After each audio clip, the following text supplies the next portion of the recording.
I want to start with a truth that changed everything for me. Becoming a millionaire isn't about accumulating money. It's about the complete transformation of who you are as a person. When I first understood this concept, it shook me to my core. I realized I had been approaching wealth entirely wrong, focusing on tactics and strategies when the real work was internal. The person I was 5 years ago could never have handled the success I have today. That person lacked the character, discipline, and mindset required to not just earn wealth, but to keep it and multiply it. This is why lottery winners often go broke. They receive the money without becoming the person capable of managing it. Today, I'm going to share with you the complete blueprint for this transformation. This isn't just about money. This is about becoming the version of yourself that you've always known was possible, but perhaps never knew how to access. Let me be brutally honest with you. To become wealthy, you must develop character beyond 99% of the population. If everyone had millionaire-level discipline, honesty, and work ethic, everyone would be a millionaire. The fact that so few achieve significant wealth tells us everything we need to know about what it requires. I had to develop an unshakable level of honesty, not just with others, but with myself. I had to stop making excuses, stop blaming circumstances, and take full responsibility for every aspect of my life. This was terrifying at first, because it meant admitting that my lack of success was nobody's fault but my own. But it was also liberating because it meant I had the power to change everything. Discipline became my superpower. Not the kind of discipline that feels like punishment, but the kind that feels like self-respect. I learned to do what I said I would do, when I said I would do it, regardless of how I felt in the moment. This simple shift, keeping promises to myself, built an unbreakable foundation of self-trust. Quality relationships became non-negotiable. I realized that your network truly is your net worth, but not in the superficial way most people think. It's not about using people. It's about surrounding yourself with individuals who challenge you to grow, who hold higher standards, and who refuse to let you settle for mediocrity. The willingness to work became sacred to me. But here's what most people miss. Wealthy people don't work harder at jobs they hate. They work obsessively on things they're passionate about. They've aligned their work with their purpose, so effort doesn't feel like effort. It feels like play, like expression, like coming alive. Here's where everything clicked for me. I started walking, talking, acting, and looking like the person I wanted to become before I had achieved any external success. This wasn't pretending or being fake. This was intentional identity shifting. Your brain is constantly looking for evidence of who you are. When you consistently act like a successful person, your brain starts to accept this new identity as truth. It begins to filter opportunities differently, notice different details in your environment, and make decisions from this elevated perspective. I remember the first time I bought a tailored suit, really invested in high-quality clothing that made me feel proud and confident. The change wasn't just external. When I looked in the mirror, I saw someone who belonged in boardrooms, someone who commanded respect, someone who was going places. That internal shift preceded every external change that followed. But here's what most people get wrong. They're so concerned with what others will think that they never give themselves permission to step into their power. We're programmed from childhood to worry about others' opinions. What will the neighbors think? What will people say? I discovered something liberating. They're not thinking about you nearly as much as you imagine. Most people are so consumed with their own lives, their own insecurities, and their own challenges, that they barely have time to judge yours. And even if they do judge, so what? Their opinion of you is none of your business and has no power over your destiny, unless you give it that power. The fastest way to become the person you want to be is to start embodying that person immediately. Start dressing like them, reading what they read, going where they go, thinking how they think. This isn't about spending money you don't have. It's about raising your standards and expanding your identity. I got really interested in the science behind manifestation and visualization. Let me share how I think about manifestation, because there's a lot of confusion around this concept. Manifestation isn't magic. It's applied psychology and neuroscience. Think of it as building a bridge between where you are now and where you want to be. Each visualization session, each mental rehearsal, each moment of feeling your desired future is like laying another brick in that bridge. When I visualize, I don't just daydream. I create incredibly detailed mental movies of my desired future. I see the colors, hear the sounds, feel the emotions, even imagine the smells. The more vivid and detailed these mental rehearsals become, the more real they feel to my nervous system. Here's the science. Your brain cannot distinguish between a vividly imagined experience and a real one. When you repeatedly visualize success, your brain creates neural pathways as if those experiences actually happened. You're literally rewiring your brain for success. But visualization without action is just fantasy. The key is to use visualization to prime your nervous system, then take inspired action in the direction of your goals.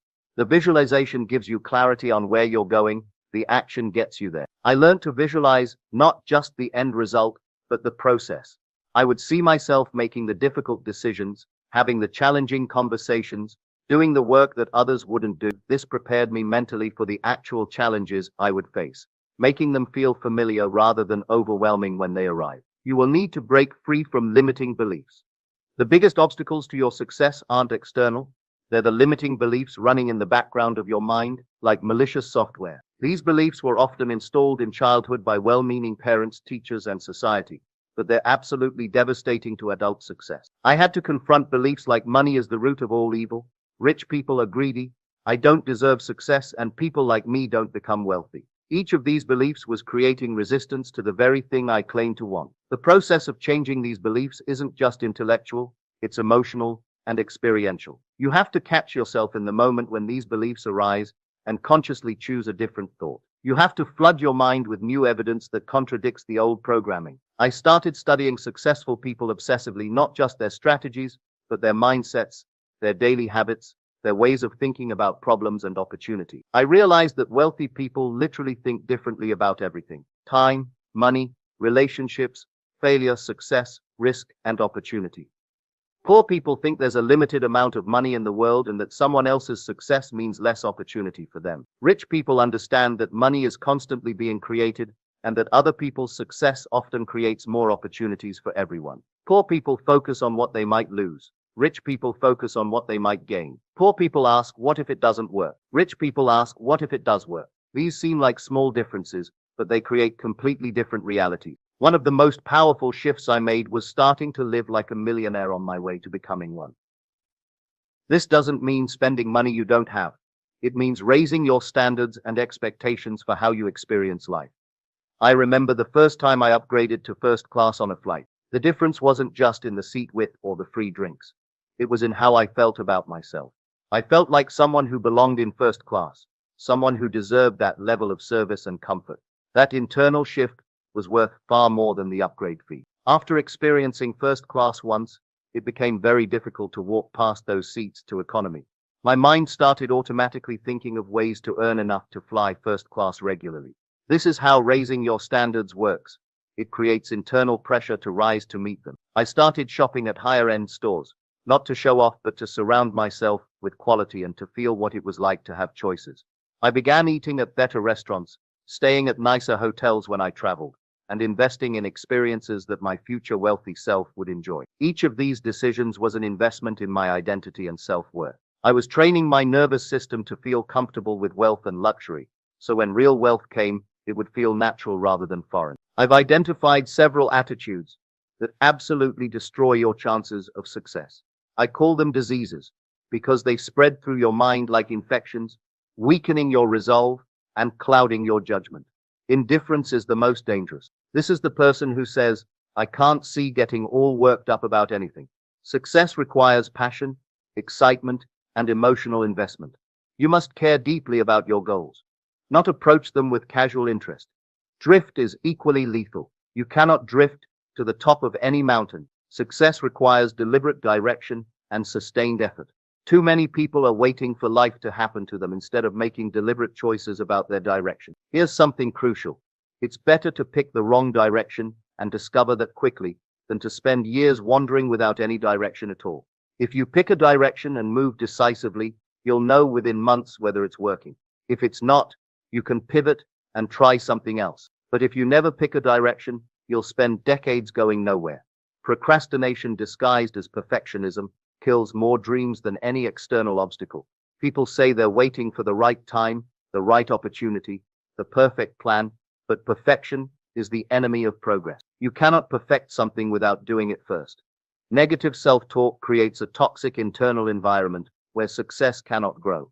If you constantly tell yourself why you can't succeed, your brain will find evidence to support that belief. You must become the guardian of your own mind, carefully monitoring and redirecting negative thought patterns. One of the most transformative skills I developed was learning how to ask effectively. Most people fail in life simply because they never ask for what they want. They assume they don't deserve it, that others will think they're being presumptuous, or that asking somehow makes them weak. The truth is the opposite. Asking is one of the most powerful tools for success. But there's an art to it. You can't just mumble vague requests and hope for the best. You must ask with clarity, specificity, and confidence. When I ask for something, whether it's a business deal, a favor, or an opportunity, I'm crystal clear about what I want. I explain why it would be mutually beneficial, and I make it easy for the other person to say yes. I've learned that most people actually want to help, but they need to understand exactly what you need from them. I keep a written list of everything I want to achieve, and I review it daily. This isn't just goal setting, it's programming my subconscious mind to recognize opportunities and solutions. The universe, call it God, call it the field of infinite possibility, call it whatever resonates with you, is constantly responding to your thoughts and energy. But you have to be specific in your requests. Vague desires produce vague results. Specific requests produce specific outcomes. I learned to ask not just for the end result, but for the wisdom, strength, and opportunities needed to achieve it. I ask for the right mentors to appear in my life, for the perfect team members to support my vision, for the ideal circumstances to accelerate my progress. Another crucial thing. Everything changed when I stopped thinking of money as a scarce resource and started understanding it as flowing energy. Money is constantly moving, constantly being created, constantly seeking places where it can grow and multiply. Broke people think there's a fixed amount of money in the world, and someone else's wealth means less for them. This scarcity mindset creates resistance to money and blocks its flow into their lives. Rich people understand that money is renewable, that it can be created infinitely, and that helping others succeed often creates more wealth for everyone. I realize that money is attracted to value creation. The more problems you solve, the more value you provide, the more money flows toward you. This shifted my focus from how can I get money to how can I serve more people at a higher level. This understanding liberated me from the employee mindset, trading time for money in a linear fashion. Instead, I started thinking about how to create systems, products, and services that could serve many people simultaneously, creating multiple streams of income that could grow exponentially. I also learned that money has its own psychology. It flows toward people who respect it, understand it, and know how to steward it wisely. If you have negative associations with money, thinking it's evil, that rich people are bad, or that you don't deserve it, money will avoid you. I had to heal my relationship with money by understanding that it's simply a tool for creating positive impact. Money amplifies who you already are. If you're generous, money makes you more generous. If you're selfish, money makes you more selfish. The key is to become the kind of person who deserves wealth by developing character first. The universe always says yes. This might be the most important concept I can share with you. The universe is always saying yes to whatever you're truly believing and feeling. The challenge is that most people don't realize what they're actually asking for. When you say, I want more money but feel lack, scarcity, and desperation, the universe says yes to those feelings. You continue experiencing lack because that's what you're energetically requesting. The universe responds to your emotional state, not just your words. But when you feel abundant, when you embody gratitude, when you operate from a place of having rather than wanting, the universe says yes to that energy. You start attracting abundance because you're no longer separate from it. This is why visualization and emotional rehearsal are so powerful. When you vividly imagine having what you want and genuinely feel the emotions of that reality, you're no longer asking from a place of lack. You're affirming from a place of having. I learned to feel grateful for my success before it manifested physically. I would wake up each morning and spend time feeling thankful for the wealth, health, and relationships I was creating. This wasn't positive thinking. It was emotional preparation for the reality I was building. The key insight is that everything starts in consciousness first, then manifests in physical reality. If you're constantly focused on what you don't have, what's wrong, what you're lacking, that's what continues to expand in your experience. In our distracted world, the ability to focus has become a superpower. Where your attention goes, energy flows. Where energy flows, results show. It's that simple and that profound. I made a decision to stop consuming other people's drama, stories, and problems. I don't scroll through social media comparing myself to others. I don't watch the news filling my mind with fear and negativity. I don't gossip or engage in conversations that drain my energy. Instead, I focus obsessively on my goals, my growth, and my contribution. I read books that expand my thinking. I listen to podcasts that challenge me to think bigger. I surround myself with people who are building something meaningful. This level of focus requires saying no to most things so you can say yes to the most important things. It means being ruthless about protecting your mental environment from anything that doesn't serve your highest vision. I realize that successful people are not necessarily smarter or more talented. They're simply more focused. They choose one direction and pour all their energy into it until they succeed. They resist the temptation to chase every new opportunity or trend. Focus also means being present with whatever you're doing in the moment. When I'm working, I'm fully engaged. When I'm with family, I'm completely there. This quality of attention multiplies the effectiveness of everything you do. Success isn't about occasional massive efforts. It's about small, consistent actions taken daily over extended periods. I learned that what you do consistently matters more than what you do occasionally. My daily routine became sacred. I wake up early, before the world starts making demands on my attention. I spend time in meditation or prayer, connecting with my deeper purpose. I exercise, taking care of the body that carries me through my mission. I review my goals, visualize my success, and plan my day strategically. But here's what most people miss about discipline. It's not about forcing yourself to do things you hate. True discipline comes from aligning your daily actions with your deepest values and most compelling vision. When you're crystal clear on why you're doing something, the how becomes much easier. I work long hours most days, but it doesn't feel like work because I'm obsessed with what I'm building. I'm not trying to achieve work-life balance. I'm trying to create a life where my work is an expression of who I am and what I value most. This level of commitment is not for everyone, and that's exactly why it works. While others are looking for shortcuts, I'm putting in the hours.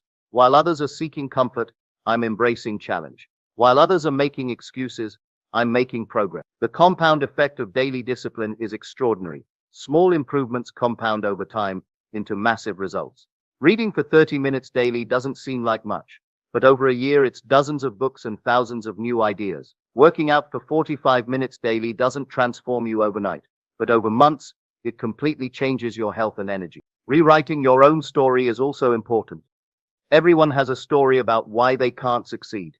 Maybe it's their childhood, their education, their circumstances, their age, their connections, or their resources. These stories feel true because they're based on real experiences, but they're also the biggest obstacles to your success. I had my own collection of limiting stories. I told myself I wasn't smart enough, didn't have the right connections, came from the wrong background, started too late. Each story felt justified and reasonable, but they were also keeping me exactly where I was. The breakthrough came when I realized that I still held the pen. My past was written, but my future was blank pages waiting to be filled. I could choose to continue the same story, or begin writing a completely new chapter. This meant taking full responsibility for everything in my life. Not just the good parts, but the challenging parts too. Instead of asking, why did this happen to me? I started asking, what can I learn from this? How can I use this experience to become stronger? What opportunities might this create? Rewriting your story isn't about denying your past or pretending difficulties didn't happen. It's about choosing what those experiences mean and how they'll influence your future. Every challenge can become a source of strength. Every failure can become a learning experience. Every setback can become a setup for a comeback. I started telling myself a new story. I am someone who finds a way to win no matter what. I am someone who turns obstacles into opportunity. I am someone who gets stronger through challenges. This new narrative changed everything about how I approached problems and setbacks. Now I want to talk to you about the power of association. You become who you spend time with. This isn't just a nice saying, it's a psychological reality. Your brain is constantly mirroring the people around you, absorbing their attitudes, beliefs, language patterns, and expectations. I had to make some difficult decisions about relationships. I love my family and old friends, but I realized that some of them were unintentionally holding me back. They weren't bad people, but they had different priorities and different beliefs about what was possible. I started deliberately seeking out people who thought bigger than I did, who had achieved things I wanted to achieve, who challenged me to raise my standards. This meant joining different groups, attending different events, reading different books, and sometimes having uncomfortable conversations. The shift was dramatic. Instead of conversations about why things wouldn't work, I found myself in discussions about how to make things work. Instead of focusing on limitations, we talked about possibilities. Instead of complaining about problems, we brainstormed solutions. I learned that successful people are incredibly generous with their knowledge and support, but you have to earn access to them by demonstrating that you're serious about your own growth. They don't have time for people who just want to dream. They connect with people who are taking action. This doesn't mean abandoning everyone from your past, but it does mean being strategic about who gets your time and energy. You have to protect your mental environment like a precious resource, because it determines the quality of your thoughts and decisions. All the mindset work in the world means nothing without inspired action. I learned that successful people aren't necessarily the smartest or most talented. They're the ones who take action consistently while others are still planning, thinking, and preparing. I developed what I call bias toward action. When I get an idea or see an opportunity, I act on it immediately rather than analyzing it to death. I would rather take imperfect action and learn from the results than wait for perfect conditions that never come. This meant getting comfortable with failure and mistakes. I realized that failure isn't the opposite of success. It's part of success. Every failure teaches you something valuable that you can't learn any other way. The key is to fail fast, learn quickly, and apply those lessons to your next attempt. I started tracking my action taking, not just my results. I measured how many calls I made, how many people I reached out to, how many new things I tried. This kept me focused on the activities that create results rather than just hoping for results to magically appear. Taking action also means being willing to do things that others won't do. While they're comfortable, I'm stretching myself. While they're playing it safe, I'm taking calculated risks. While they're following the crowd, I'm creating my own path. The compound effect of consistent action is incredible. Small actions taken daily over time create extraordinary results, but you have to be patient with the process while being urgent with individual action. Become obsessed with your vision. Success requires a level of focus and commitment that most people would consider obsessive. I'm not talking about unhealthy obsession, but passionate dedication to something meaningful that extends beyond yourself. I had to find my deeper why, the reason that would sustain me through challenges, setbacks, and moments of doubt. For me, it became about creating financial freedom, not just for myself, but to serve as an example of what's possible, and to create resources that could impact other people's lives. When your mission is bigger than yourself, you tap into energy reserves you didn't know existed. You find yourself working longer, thinking clearer, and persisting through obstacles that would stop others. This isn't willpower. It's inspiration in action. I became obsessed with mastery in my chosen field. I studied everything I could find, learned from every expert I could access, and practiced relentlessly. This wasn't just about getting good enough, it was about becoming extraordinary. Obsession also means saying no to everything that doesn't serve your mission. It means being disciplined about your time, energy, and attention. It means making sacrifices that others aren't willing to make because you can see rewards that others can't imagine. This level of commitment naturally separates you from the crowd. While others are dabbling in many things, you're going deep in one thing. While others are distracted by every new trend, you're building something substantial and lasting. Your destiny awaits. You have a choice to make right now. You can continue living the same patterns, thinking the same thoughts, and getting the same results. Or you can decide that today marks the beginning of your transformation into the person you've always known you could become. The path isn't easy, but it's simple. Start acting like your future self today. Focus obsessively on your goals. Take massive action despite your fears. Surround yourself with people who think bigger than you do. Rewrite the story you tell yourself about what's possible. Remember, you were born to win, engineered for success, and designed for accomplishment. The seeds of greatness are already within you. Your job isn't to plant them. It's to water them with consistent action, nourish them with empowering beliefs, and protect them from the weeds of doubt and distraction. Your destiny is not a destination, it's a decision. The decision to become who you're meant to be, starting right now, exactly where you are, with exactly what you have. The universe is waiting to say yes to your biggest dreams. The question isn't whether you're capable of achieving them, it's whether you're willing to become the person who deserves them. Your transformation starts now. Your success story begins today. Your future self is counting on the decisions you make in this moment. Choose greatness. Choose growth. Choose to become the millionaire you were born to be. The time is now.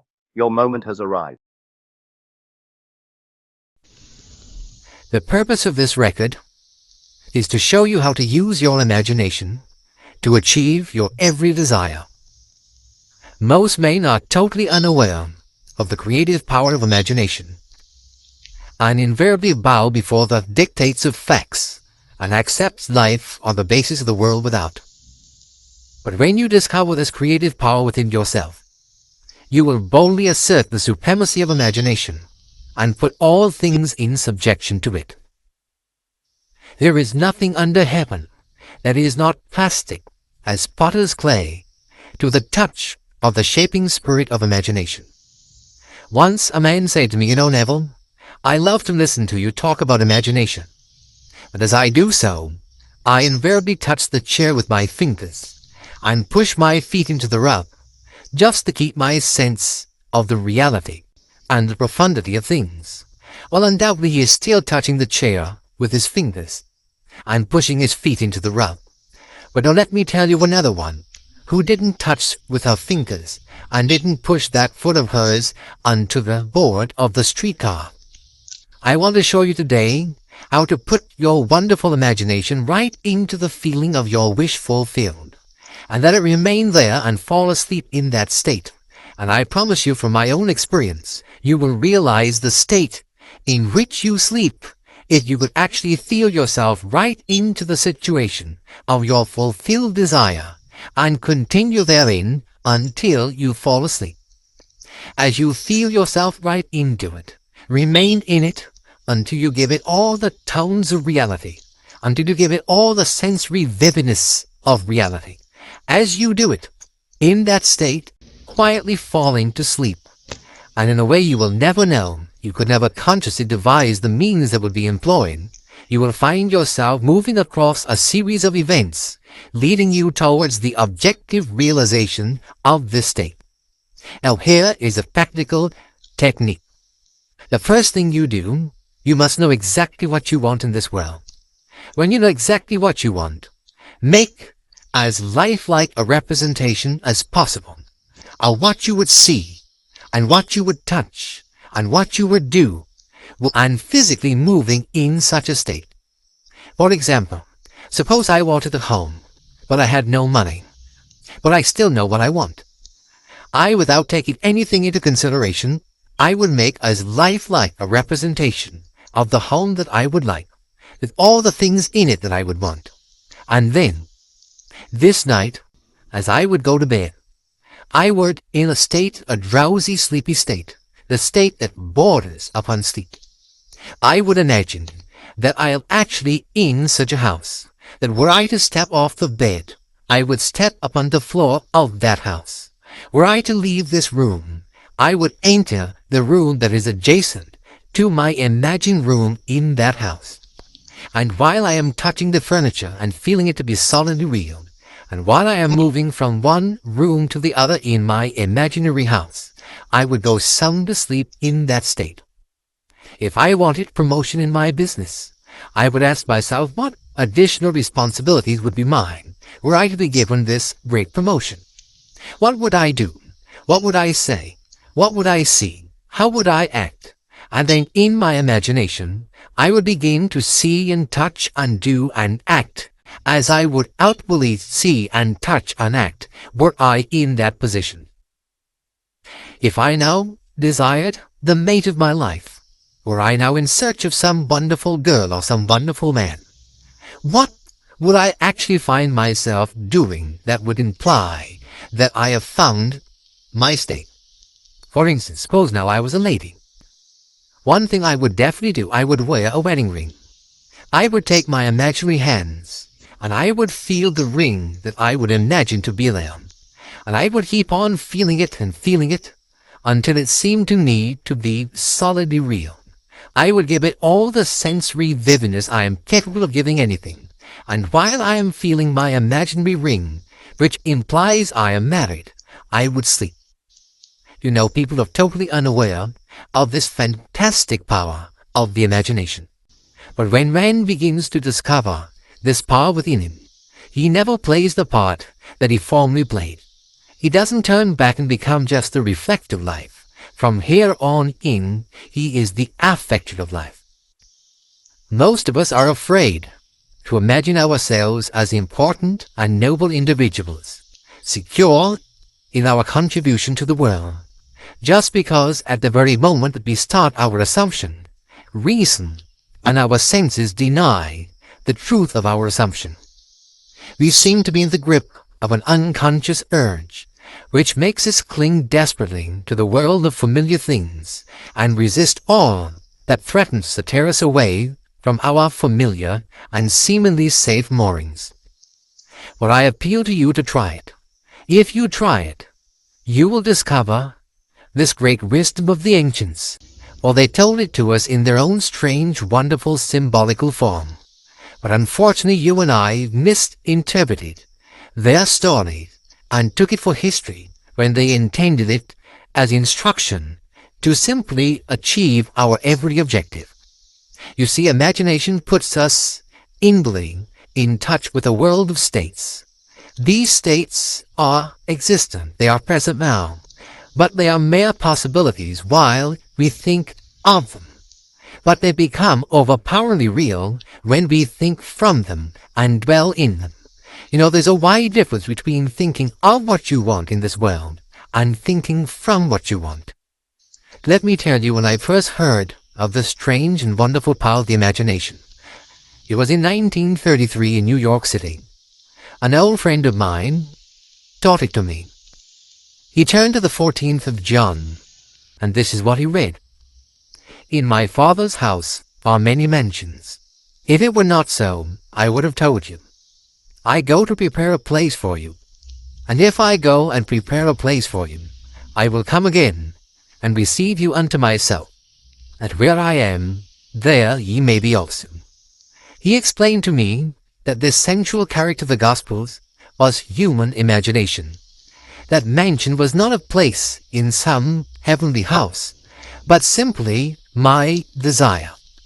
If I would make a living representation of the state desired, and then enter that state and abide in that state, I would realize it. At the time, I wanted to make a trip to the island of Barbados in the West Indies, but I had no money. He explained to me that if I would that night, as I slept in New York City, assume that I was sleeping in my earthly father's house in Barbados, and go some to sleep in that state, that I would realize my trip. Well, I took him at his word and tried it. For 1 month, night after night, as I fell asleep, I assumed I was sleeping in my father's home in Barbados. At the end of my month, an invitation from my family came, inviting me to spend the winter in Barbados.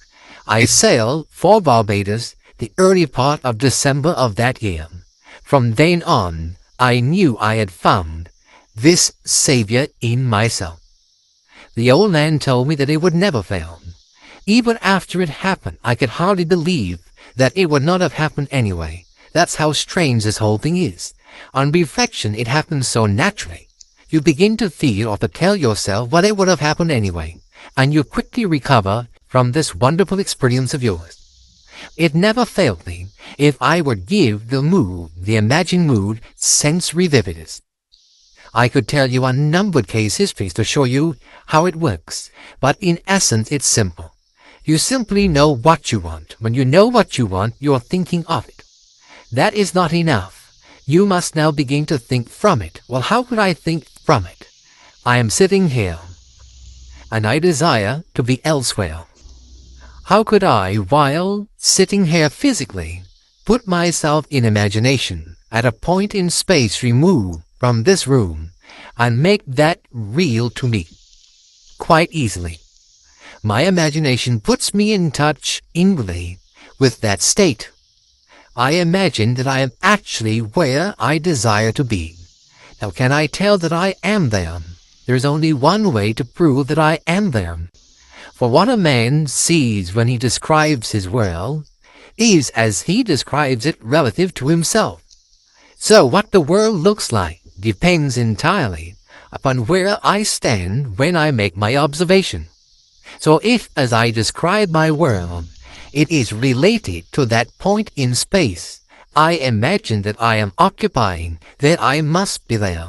I am not there physically, no, but I am there in my imagination, and my imagination is my real self. And where I go in imagination and make it real, there I shall go in the flesh also. When in that state I fall asleep, it is done.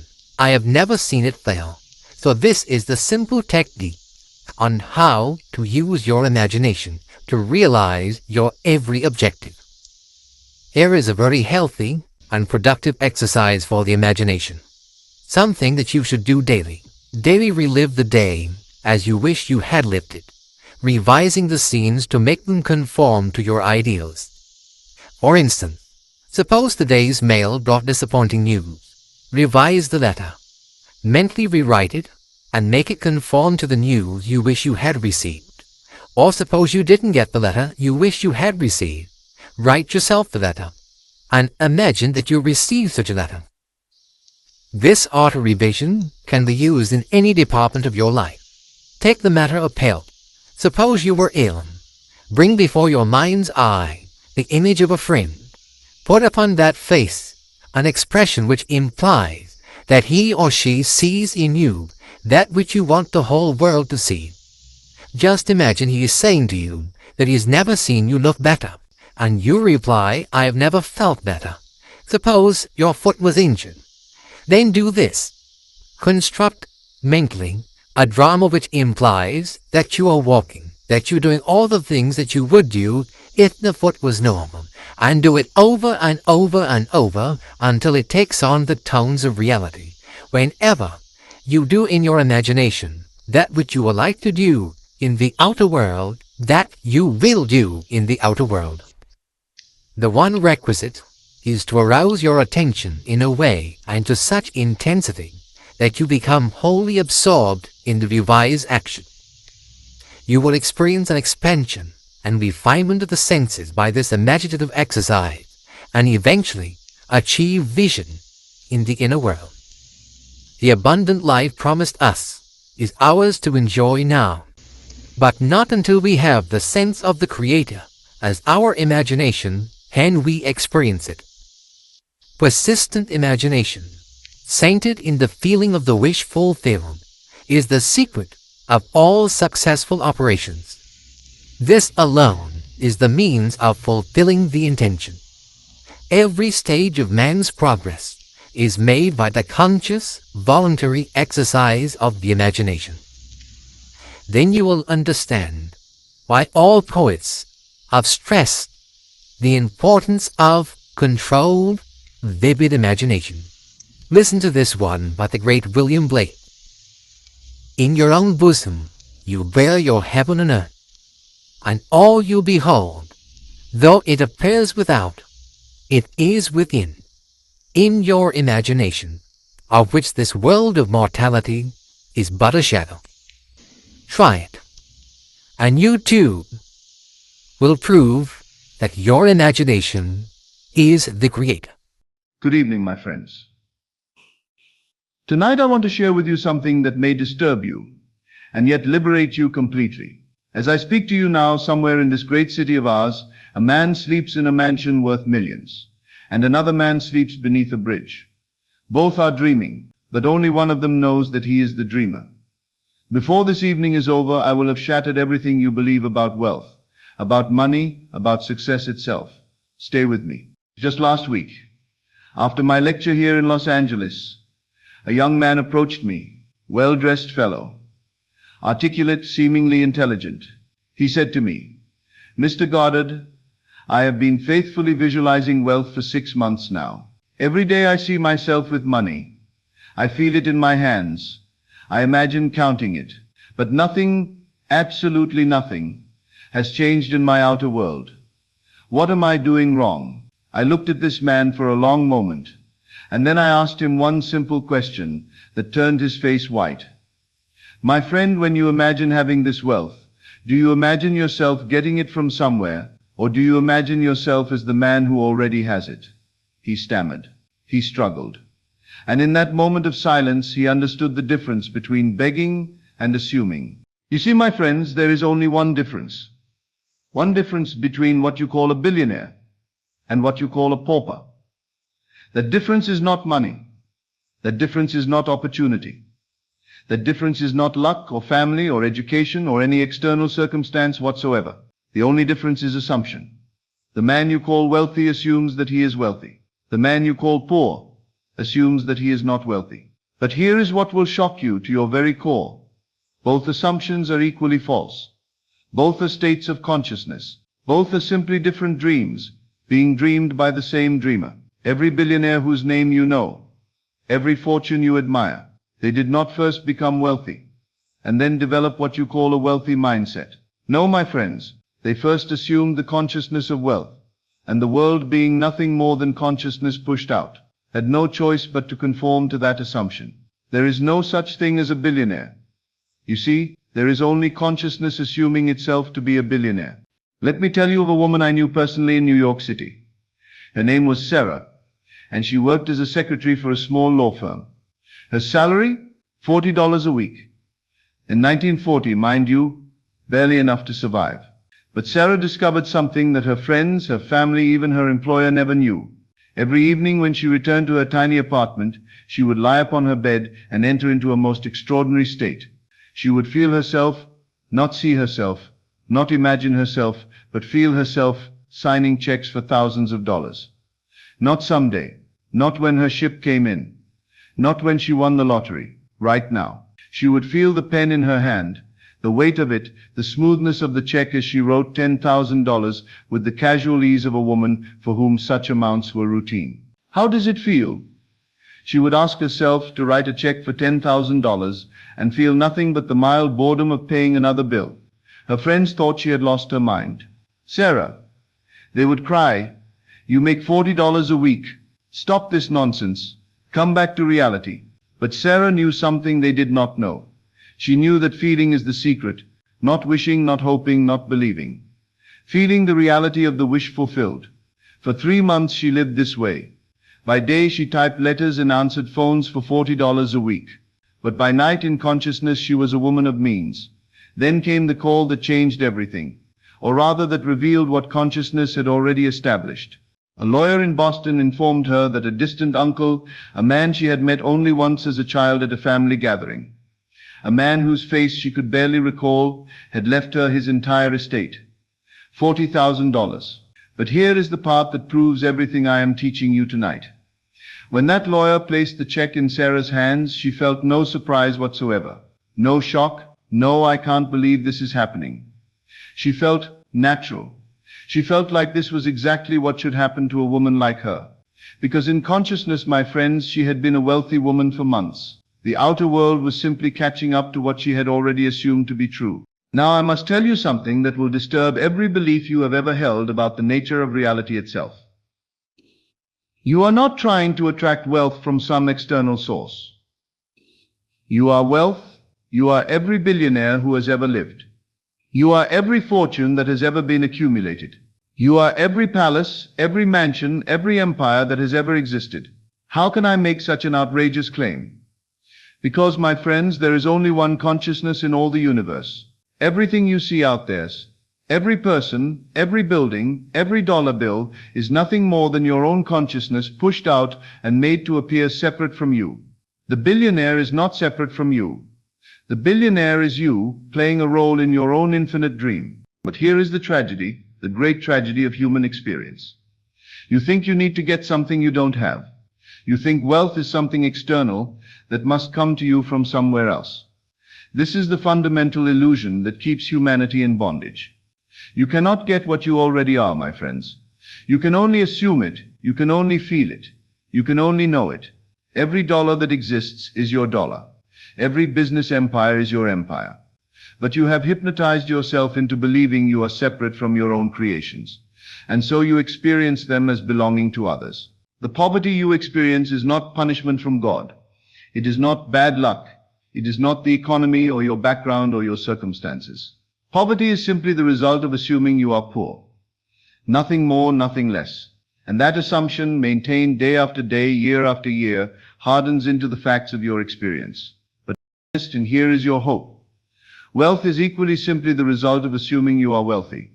and that assumption, maintained with equal persistence, will harden into fact just as surely. I once spoke with a gentleman who had the privilege of meeting John D. Rockefeller in his final years. This man expected to encounter someone obsessed with money, someone who calculated profit and loss every waking moment. Instead, he told me, he met a man who seemed almost indifferent to money. Not careless with it, but as naturally comfortable with it as you or I are comfortable with breathing. Mr. Goddard, he said to me, Rockefeller spoke of money the way most men speak of the weather, as something so natural, so assumed, that it required no special thought or attention. You see, Rockefeller had long ago stopped thinking to money, and had learned to think from money. He had so completely assumed the consciousness of wealth that money flowed to him, not because he pursued it, but because he had become the type of man to whom money naturally flows. There is a principle here that I want you to grasp. The moment you begin to worry about money is the moment you stop having easy access to it. Why? Because worry is assumption of lack, and what you assume, you must experience. But consider this. When do you worry about your next breath? Never. Why? Because you assume you will breathe. You take it completely for granted. And because you assume it so naturally, breathing happens without effort, without anxiety, without conscious direction. The relationship a truly wealthy person has with money is identical to your relationship with breathing, natural, assumed, taken for granted. So how do you make this transformation? How do you move from the consciousness that assumes lack to the consciousness that assumes abundance? Not by working harder at your job, not by starting new businesses, not by buying lottery tickets or making investments or any external action whatsoever. You do it by asking yourself certain questions and answering them not with your mind, but with your feeling nature. First, how would I feel if money were never ever a concern in my life? Not how would you feel if you had money. That assumes you don't have it now. But how would you feel if money was simply never something you had to think about? Feel that peace. Feel that freedom. Feel that relief. Let it fill your entire being until it becomes natural to you. Second, how would I move through the world if wealth were my natural state? A wealthy man doesn't hurry to catch buses to save $2. A wealthy man doesn't calculate the tip to the penny. A wealthy man doesn't automatically buy the cheapest version of everything out of fear. Feel how you would walk. Feel the quiet confidence. Feel the natural generosity. Feel the assumption that you can afford whatever you truly desire. Third, and most importantly, what would I do with my time if money were no object? This is crucial, my friends, because wealthy people don't spend their mental energy thinking about money. They spend it on their passions, their interests, their contributions to the world. Feel yourself living from inspiration rather than from desperation. But here is the technique that will transform your life if you apply it faithfully. Tonight, when you retire to your bed, do not pray for money to come to you. Do not visualize money arriving from external sources. Do not think about specific amounts or methods. Simply feel yourself as someone who has always been financially free. Feel how natural it is for you to live without financial stress. Feel how boring money questions have become for you, because money simply flows in your life as naturally as breath flows in your body. This is not make-believe, my friends. This is assumption. An assumption, though false, if sustained, will harden into fact. Let me share with you one of the most remarkable demonstrations of this principle that I have ever witnessed. A man came to see me, I shall call him Robert, who was $50,000 in debt.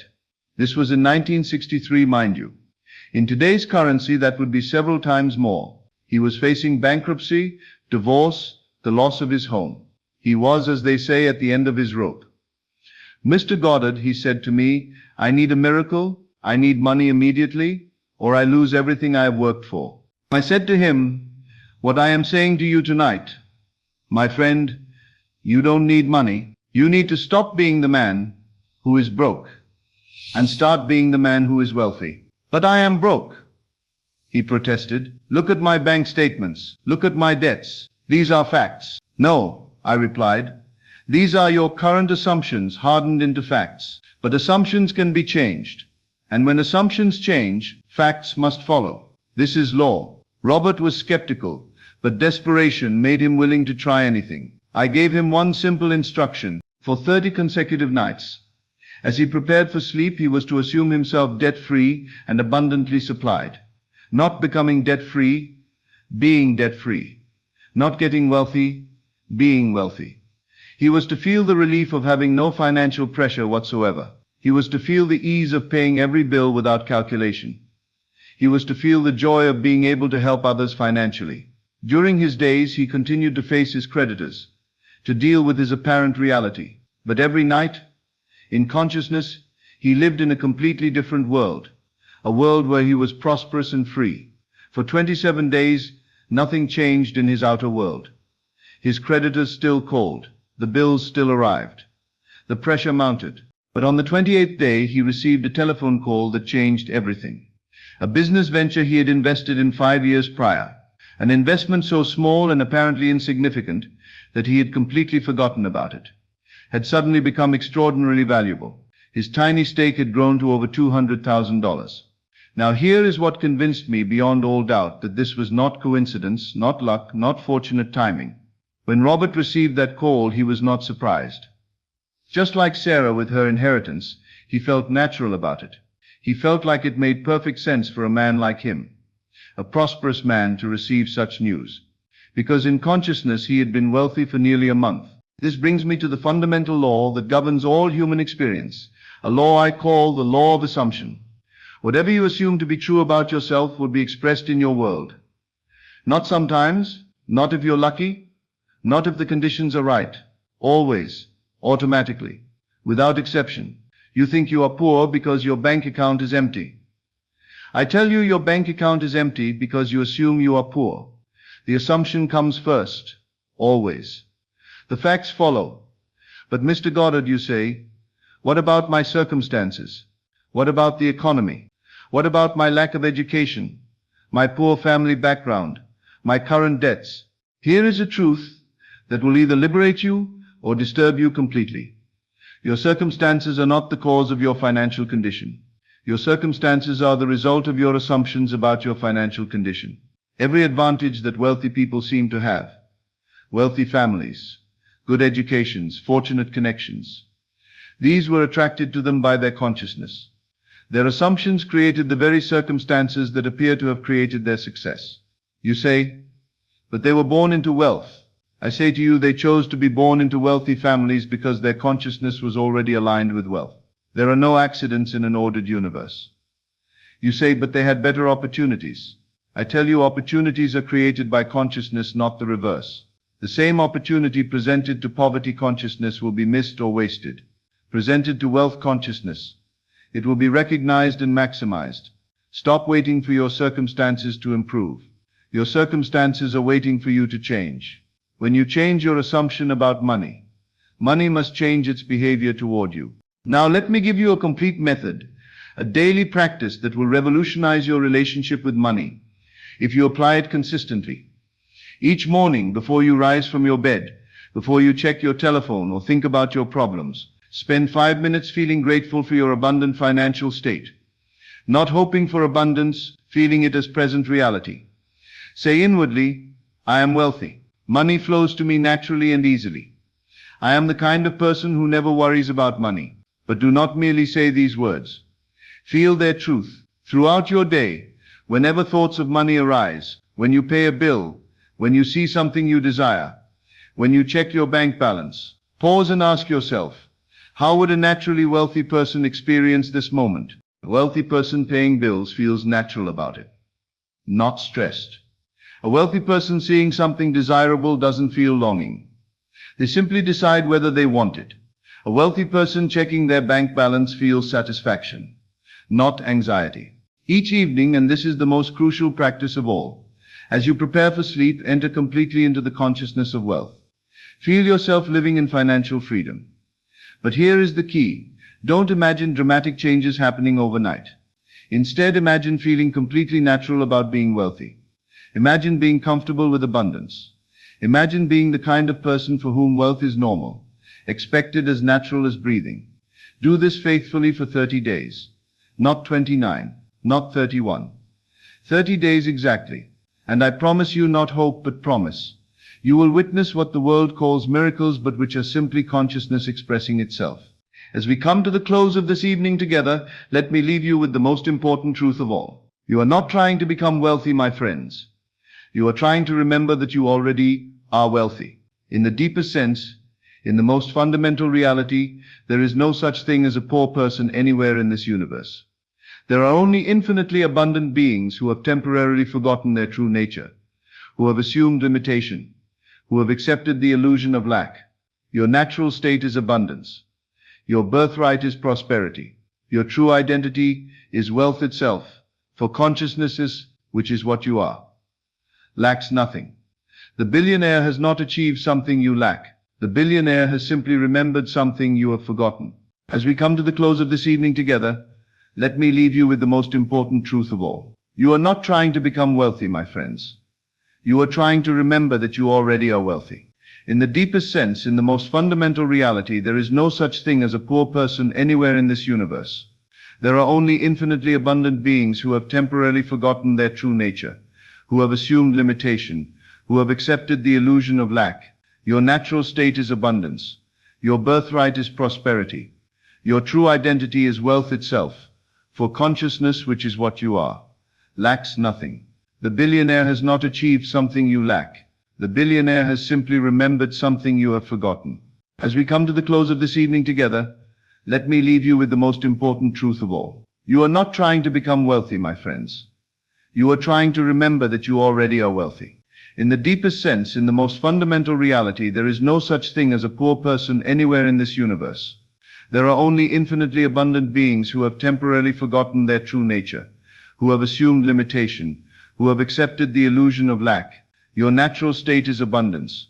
Your birthright is prosperity. Your true identity is wealth itself, for consciousness, which is what you are, lacks nothing. The billionaire has not achieved something you lack. The billionaire has simply remembered something you have forgotten. My friends, the choice is yours alone. Will you continue to dream that you are limited? Or will you awaken to the truth of your limitless nature? Will you persist in assuming scarcity? Or will you claim your inheritance of abundance? The power has always been yours. The wealth has always been yours. The choice has always been yours. Remember, assumption, though false, if sustained, will harden into fact. Assume wisely, my friends. Assume boldly. Assume persistently. Your wealthy self is not someone you must become. It is someone you must remember you have always been. Good evening. You are not just a participant in life, but the creator of your reality. When you shift into creator mode, you reclaim the power to shape your destiny.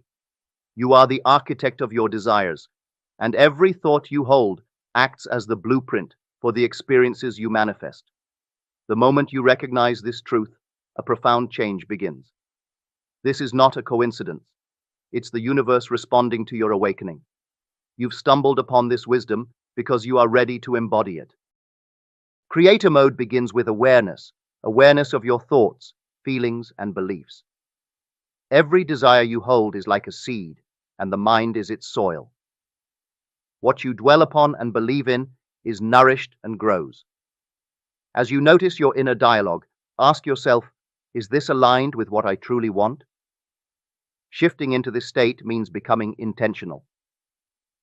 The universe does not respond to your hopes or wishes.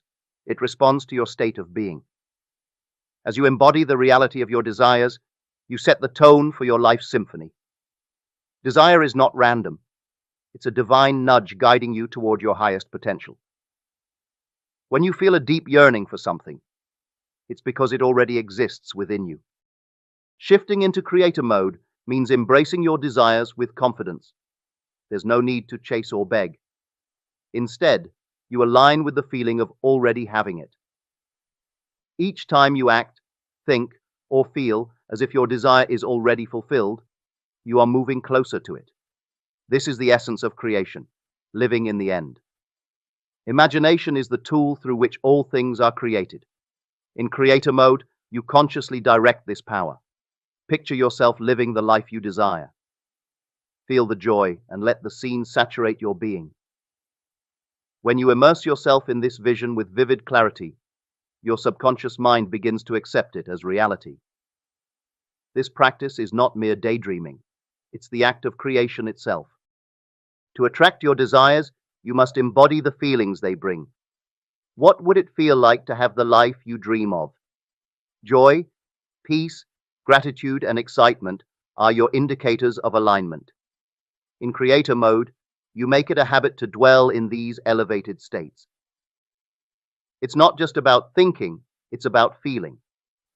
When you consistently embody the emotions of fulfillment, you align with the frequency of your desires. The outer world cannot help but rearrange itself to match your inner state. The unseen is as real as the seen. Creator mode requires you to trust in the process, even when physical evidence hasn't yet appeared. Faith bridges the gap between where you are and where you want to be. Every moment you hold the vision and act as though it's already yours, you strengthen this bridge. Doubt weakens your creative power, but belief amplifies it. Your reality is a reflection of your convictions. Persist in your assumption, and the invisible will become visible.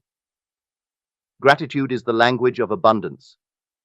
In creator mode, you practice being grateful for what you desire, as if you already have it. This shifts your focus from lack to fulfillment. When you feel thankful for your dreams as though they've already materialized, you invite more blessings into your life. Gratitude rewires your mind for positivity and opens the door for miracles.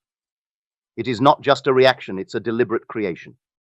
Creation happens now, not in the past or future.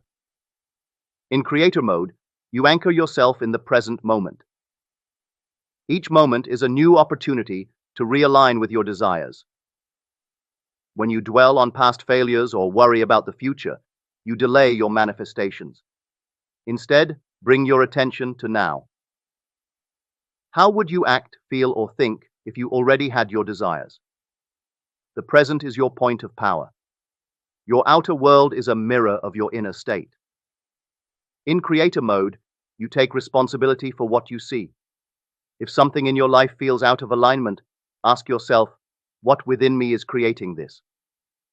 By changing your inner assumptions, you naturally shift the external circumstances. Creation is an inside-out process. The universe is always responding to the story you tell yourself. Rewrite it to reflect your highest vision. In creator mode, you trust so deeply in the process that you no longer cling to outcomes. This freedom creates space for miracles to unfold. The more you hold on with desperation, the more resistance you create. Detach, knowing that what is meant for you is already yours. Your inner dialogue is the script for your external reality. In creator mode, you consciously direct yourself to align with your desires. Replace doubts and negativity with affirmations of certainty and abundance. Speak to yourself as if you are already living your dream life. Words are not just expressions. They are commands to the subconscious mind. When your inner conversations are empowering, the outer world reflects that power. Assumption is the key to creation. In creator mode, you live as though your desires are already fulfilled. Assume the role of the person you wish to become. Walk, talk, and act in alignment with this new identity. This is not pretending. It's embodying the truth of what is already possible. The world will conform to the reality you hold within. Assume it fully, and it will manifest effortlessly. Your subconscious mind is the engine of creation. In creator mode, you program it with intention, visualization, repetition, and feeling are your tools. Feed your subconscious only what you want to experience. It does not distinguish between real and imagined. It takes everything you impress upon it as fact. Guard your mind diligently, for it is the soil where your seeds of desire grow. Persistence separates fleeting wishes from manifested realities. In creator mode, you remain steadfast in your vision despite temporary appearances. Challenges may arise, but they are opportunities to deepen your faith. When you persist in assuming the feeling of your desire fulfilled, the universe has no choice but to deliver. Do not waver. Stay committed to your inner knowing. In creator mode, you understand that everything is energy vibrating at different frequencies. Your thoughts and emotions emit a vibration that attracts similar frequencies. To bring your desires into physical reality, align your energy with them. Joy, gratitude, and love are high-frequency states that magnetize your dreams. When you elevate your vibration, you become a match for all you seek. Action in creator mode is not force or frantic. It is inspired and effortless. As you align with your desires, the right actions will naturally reveal themselves. You will feel nudged by intuition, and opportunities will appear in perfect timing. Trust this flow and act when inspired. Creation is a dance between intention and surrender. Let inspiration guide you. Limiting beliefs are barriers to your manifestations. In creator mode, you identify and dissolve these blocks. Question any belief that suggests your desires are impossible or that you are unworthy.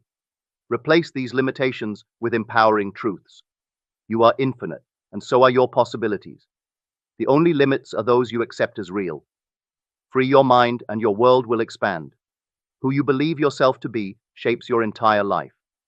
In creator mode, you refine your self-concept to align with your desires. See yourself as capable, worthy, and abundant. Your identity determines your experiences. When you shift how you see yourself, your outer world transforms to match. Become the version of yourself who already has it all. Creation is not always instantaneous, but it is always certain when you remain aligned. In creator mode, you trust the process without impatience. Like planting a seed, you don't dig it up to check its growth. You water it with faith and allow it to flourish. Trust that every step, even the challenges, is bringing you closer to your desires. Your faith is the foundation of your manifestations. Repetition ingrains your desires into your subconscious mind. In creator mode, you revisit your vision and affirmations daily. Consistency is key. Just as water shapes stone over time, your repeated focus shapes reality. Repetition turns your desires into beliefs and beliefs into experiences. Keep your mind fixed on your goal and it will become your reality. The path to your desires may unfold in unexpected ways. In creator mode, you welcome the unknown with curiosity and excitement. Trust that the universe orchestrates events far beyond your understanding. Detours are not delays, but redirections to something even better. Surrender control and embrace the unfolding mystery of creation.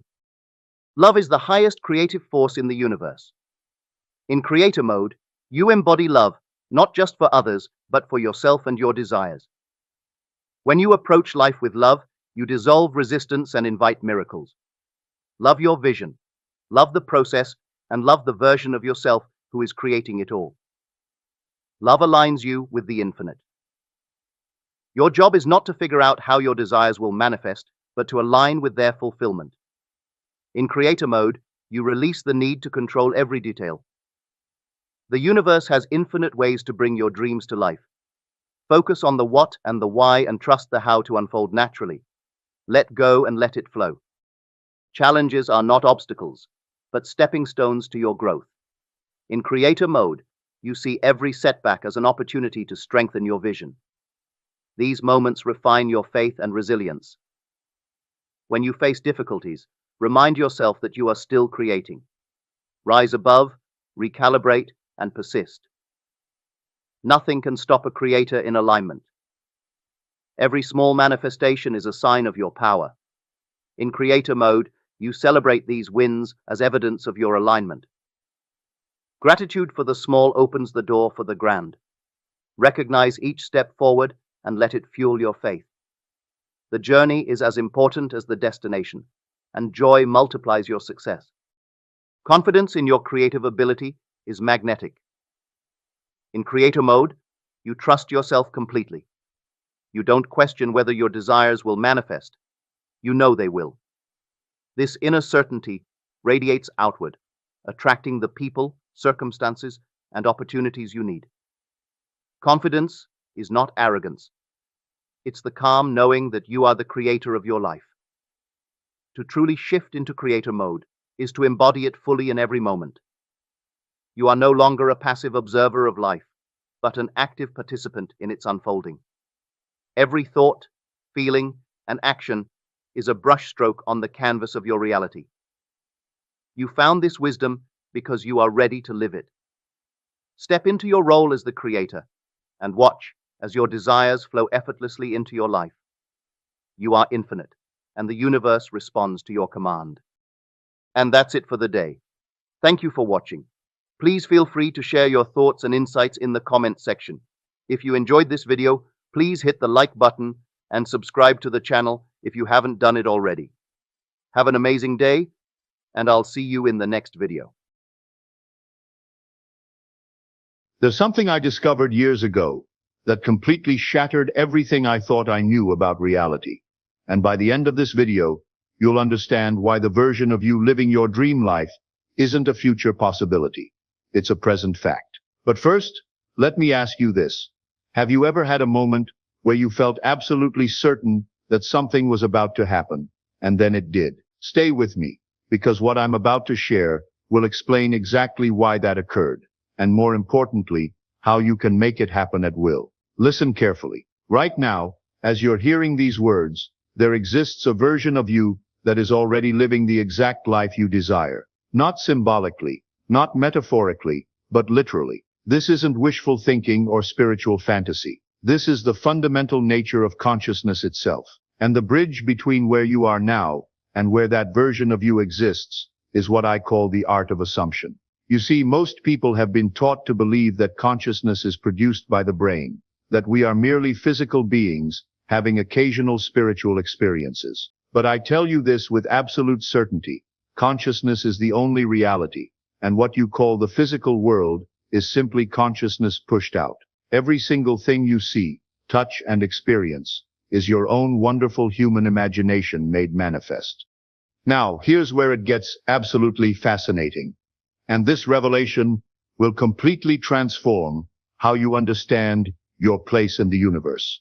Modern science has discovered what they call the quantum field, an infinite web of pure potential where every possibility exists simultaneously.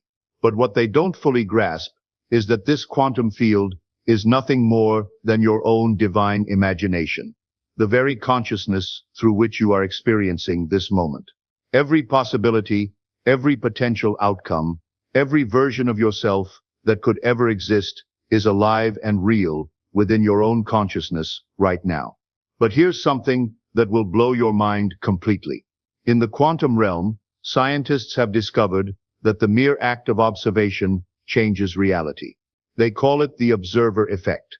When they observe a particle, it behaves differently than when it's not being observed. This isn't just some abstract scientific principle. This is the fundamental law by which your entire life operates. You are the observer of your reality, and your observation, your assumption, literally determines which version of reality you experience. Think about this profound truth. At the quantum level, particles exist in what scientists call superposition. They exist in all possible states simultaneously until observed. Your life is exactly the same way. Right now, you exist in all possible states. Wealthy and poor, healthy and sick, loved and lonely, successful and struggling, all simultaneously. The version you experience is determined by which state you assume to be true through your observation, your attention, your assumption. Now, let me take you deeper into this mystery, because this is where the real magic begins to unfold. Parallel realities aren't science fiction. They're scientific fact. Every choice you make, every assumption you hold, every thought you think is creating a branching point in the quantum field. In one reality, you chose to assume lack and limitation. In another reality, you chose to assume abundance and possibility. Both realities exist. Both are equally real, and you are living in all of them simultaneously. But here's the key that unlocks everything. Your consciousness is not limited to experiencing just one reality. You have the power to shift your awareness from one parallel reality to another simply by changing your assumption about yourself. This isn't metaphysics. This is the most practical truth you'll ever learn. You are not stuck in your current reality unless you assume you are. Let me paint you a picture that will revolutionize your understanding of existence itself. Imagine the quantum field as an infinite library containing every possible version of your life. In one book, you're a millionaire living in your dream home. In another, you're in perfect health and vitality. In yet another, you're in the most loving relationship of your dreams. These aren't future possibilities. These are present realities existing right now in parallel dimensions of the quantum field.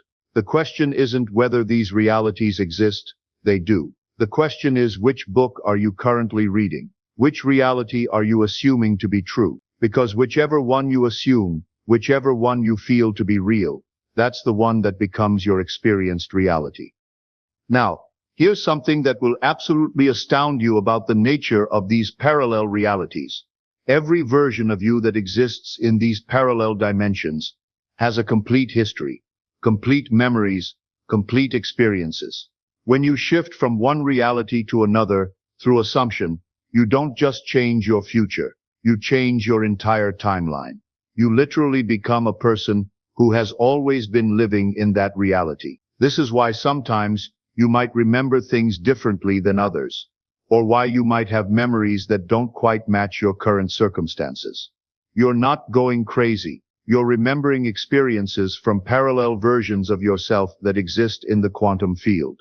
Your consciousness is so vast that it encompasses all possibilities simultaneously. And there's something even more incredible about this quantum nature of reality. Scientists have discovered that particles can be entangled, connected in such a way that changing one instantly affects the other, regardless of distance. Your consciousness works exactly the same way. Every version of you that exists in parallel realities is entangled with every other version. When you change your assumption about yourself, you're not just affecting your current reality. You're sending ripples through the entire quantum field, affecting all versions of yourself across all parallel realities. This is why the changes can sometimes seem to happen so quickly. Why people around you might start treating you differently before you've even taken any external action. You've changed at the quantum level, and that change reverberates through all dimensions of your existence simultaneously. Let me share something with you that will completely transform your approach to creating change in your life. In the quantum field, there is no time as you understand it. Past, present, and future are all happening simultaneously. This means that the version of you living your dream life isn't waiting for you in some distant future. That version exists right now, in this very moment, in a parallel reality. And here's the beautiful part. You don't have to wait to become that version of yourself. You can assume that identity right now, in this very moment, and begin to experience that reality immediately. The quantum field doesn't care about your current circumstances or your past history. It only responds to your current assumption about yourself. Now let me tell you something that will liberate you from the prison of your current circumstances. Every limitation you experience is simply a result of your assumption about what's possible for you. In the quantum field, there are no limitations, only possibilities. Every version of reality exists simultaneously, including the version where you have overcome every obstacle, achieved every goal, and experienced every joy.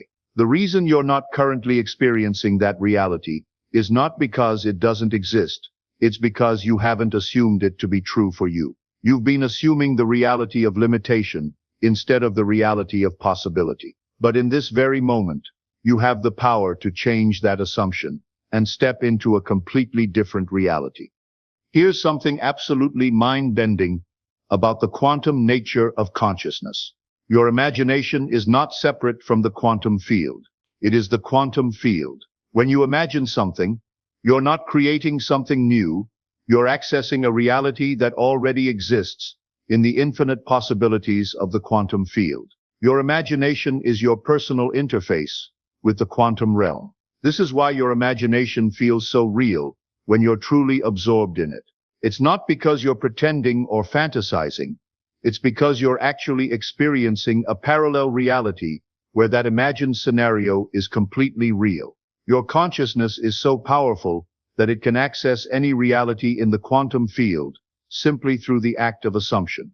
But here's where most people get confused. And this understanding will save you years of frustration. You're not trying to create a new reality. You're trying to access a reality that already exists. Every desire you have, every dream you hold, every goal you set is simply your consciousness recognizing a parallel reality where that desire is already fulfilled.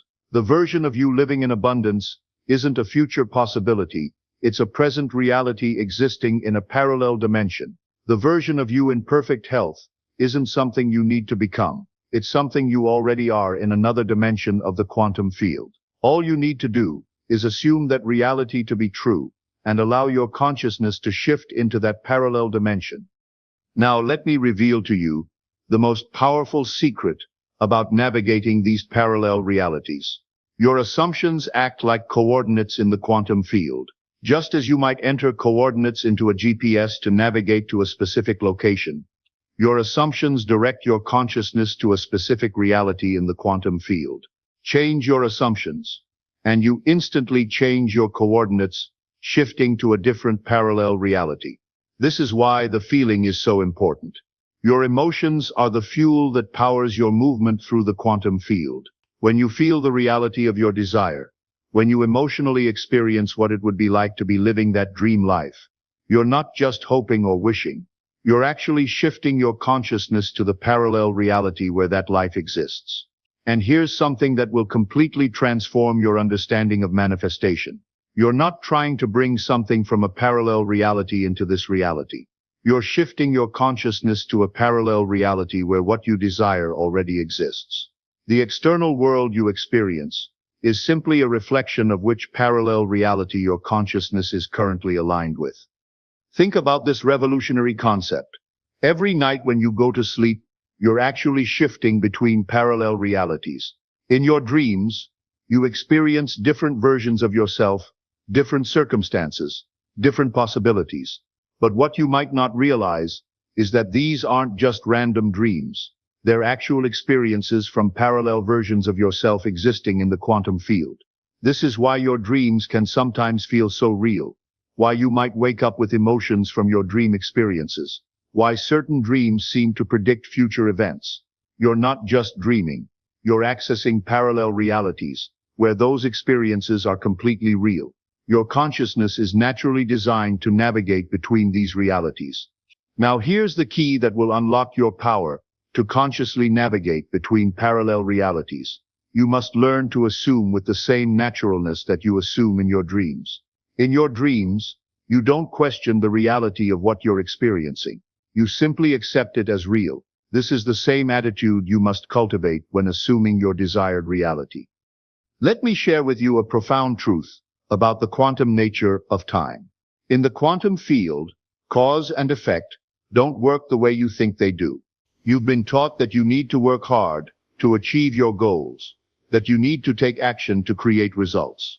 But in the quantum field, the effect can actually precede the cause. You can experience the result before you take the action. This is why assumption is so powerful. When you assume your desire fulfilled, you're not just hoping it will happen in the future.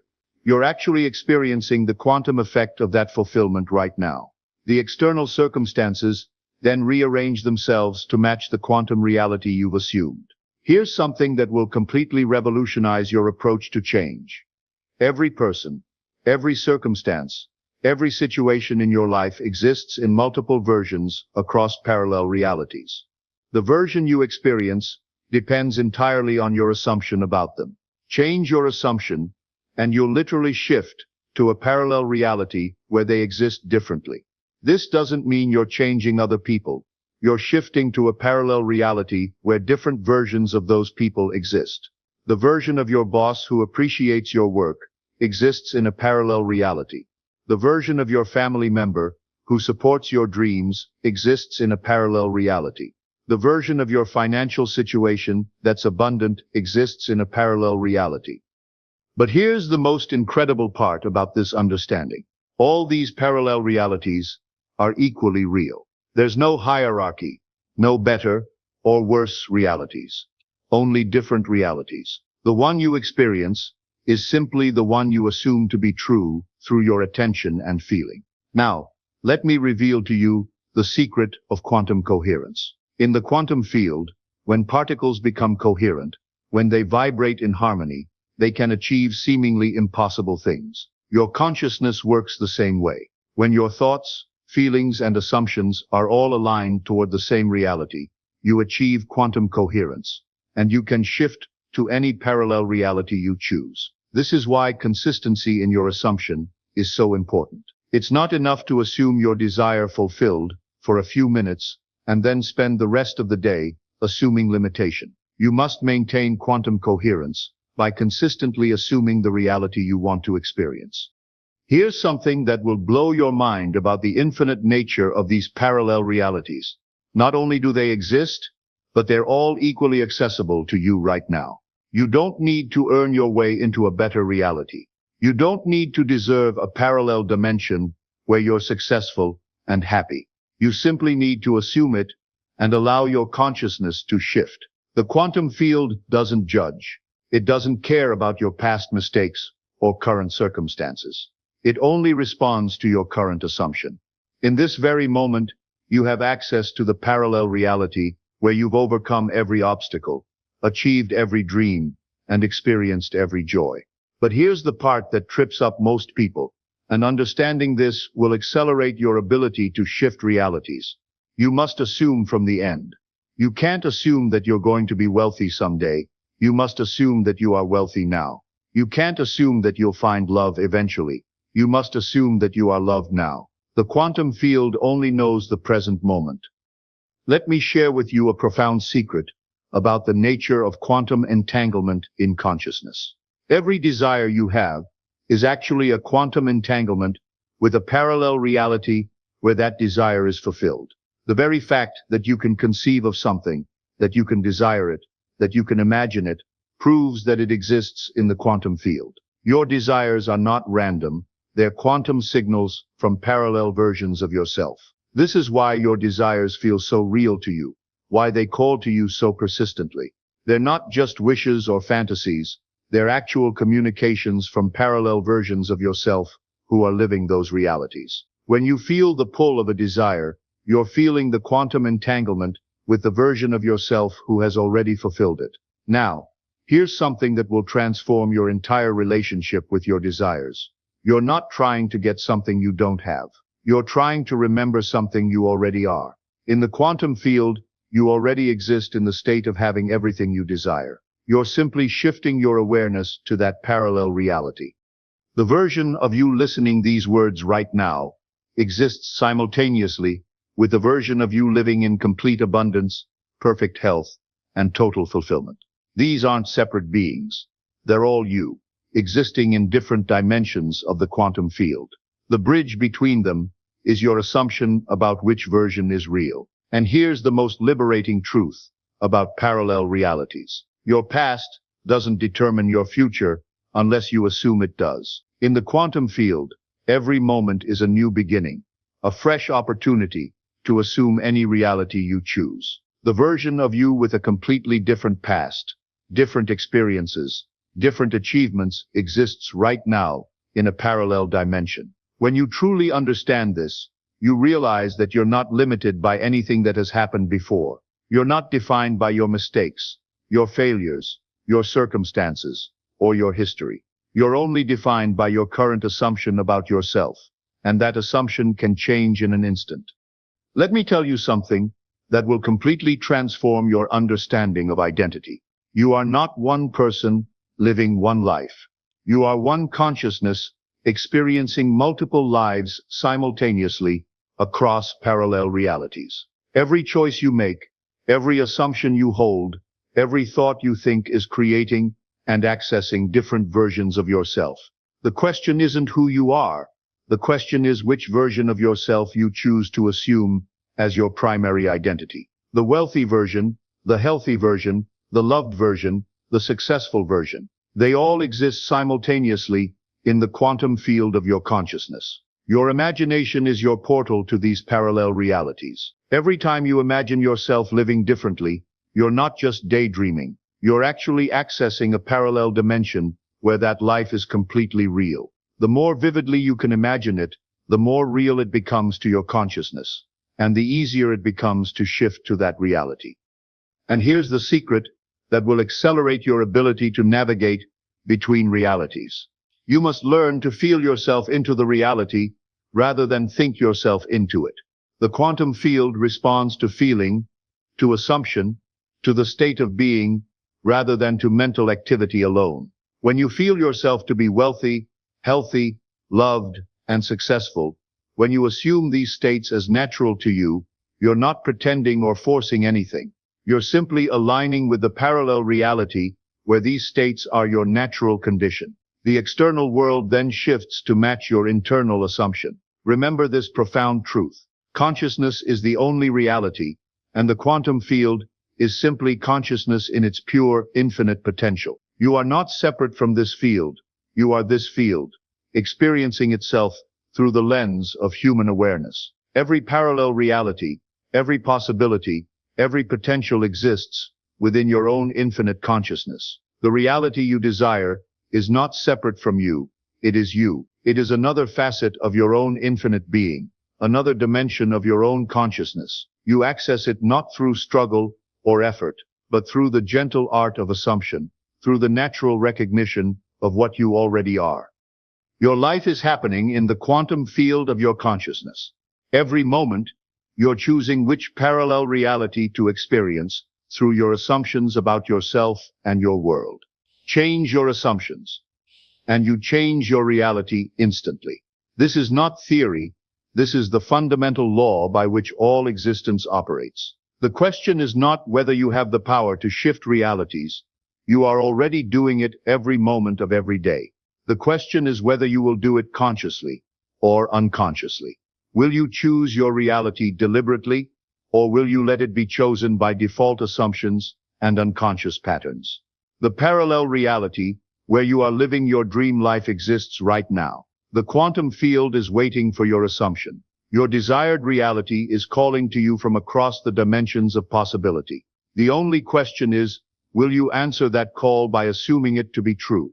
The choice, as always, is yours, and the time to choose is now.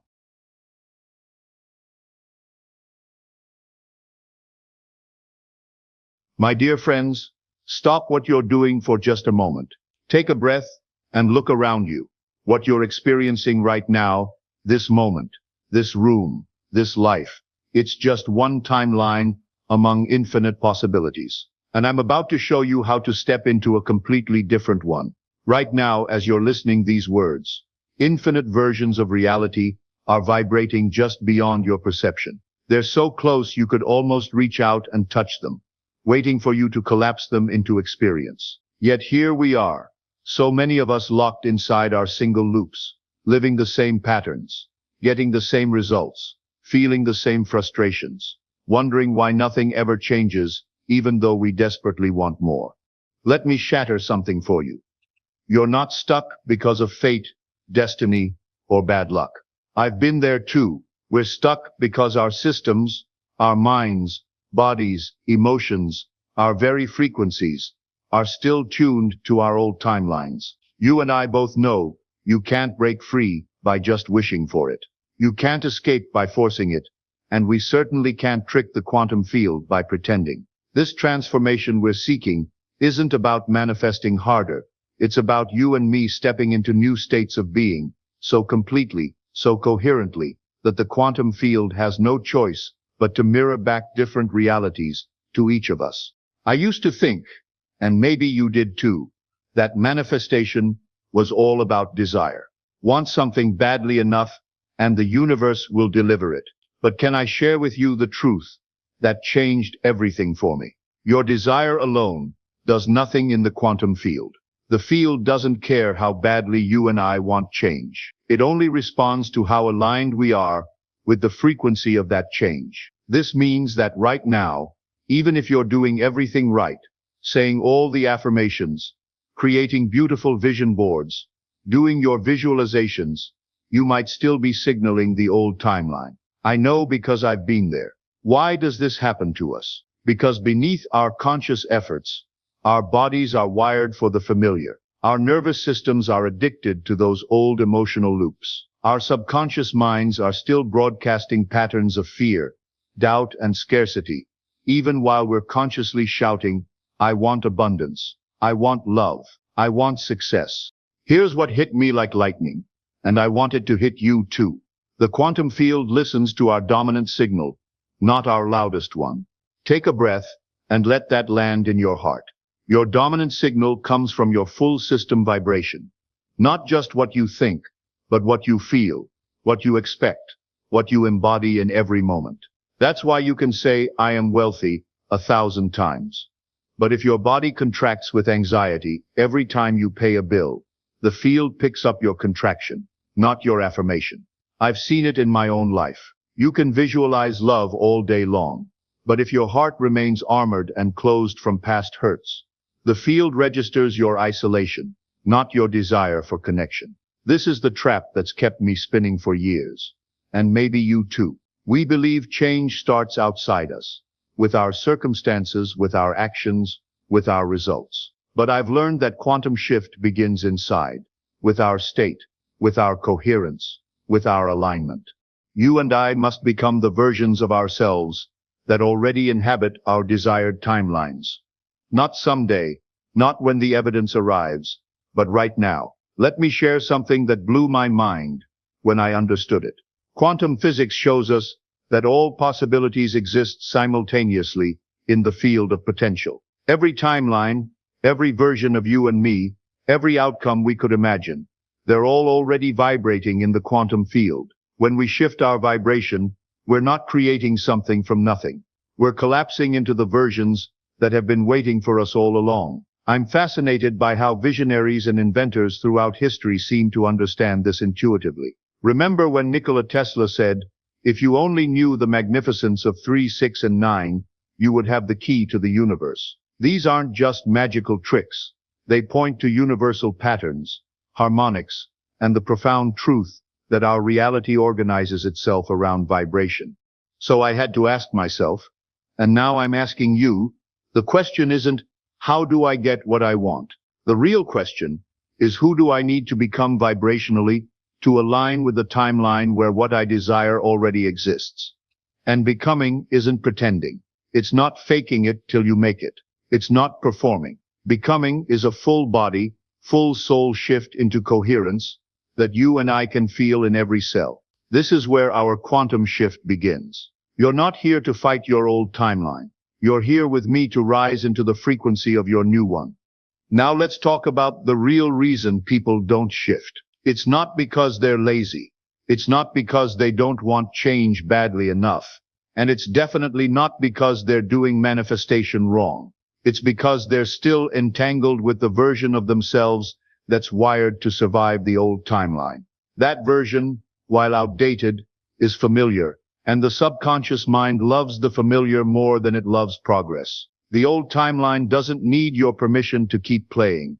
It just needs your participation. Every time you react the same way, tell the same story, expect the same outcome, the signal gets reinforced. It's like a well-worn neural pathway in the brain. The more you walk it, the deeper it gets. Soon that path becomes automatic. You're not choosing your timeline anymore. It's choosing you. And here's where quantum physics and neuroscience intersect in a way most overlook.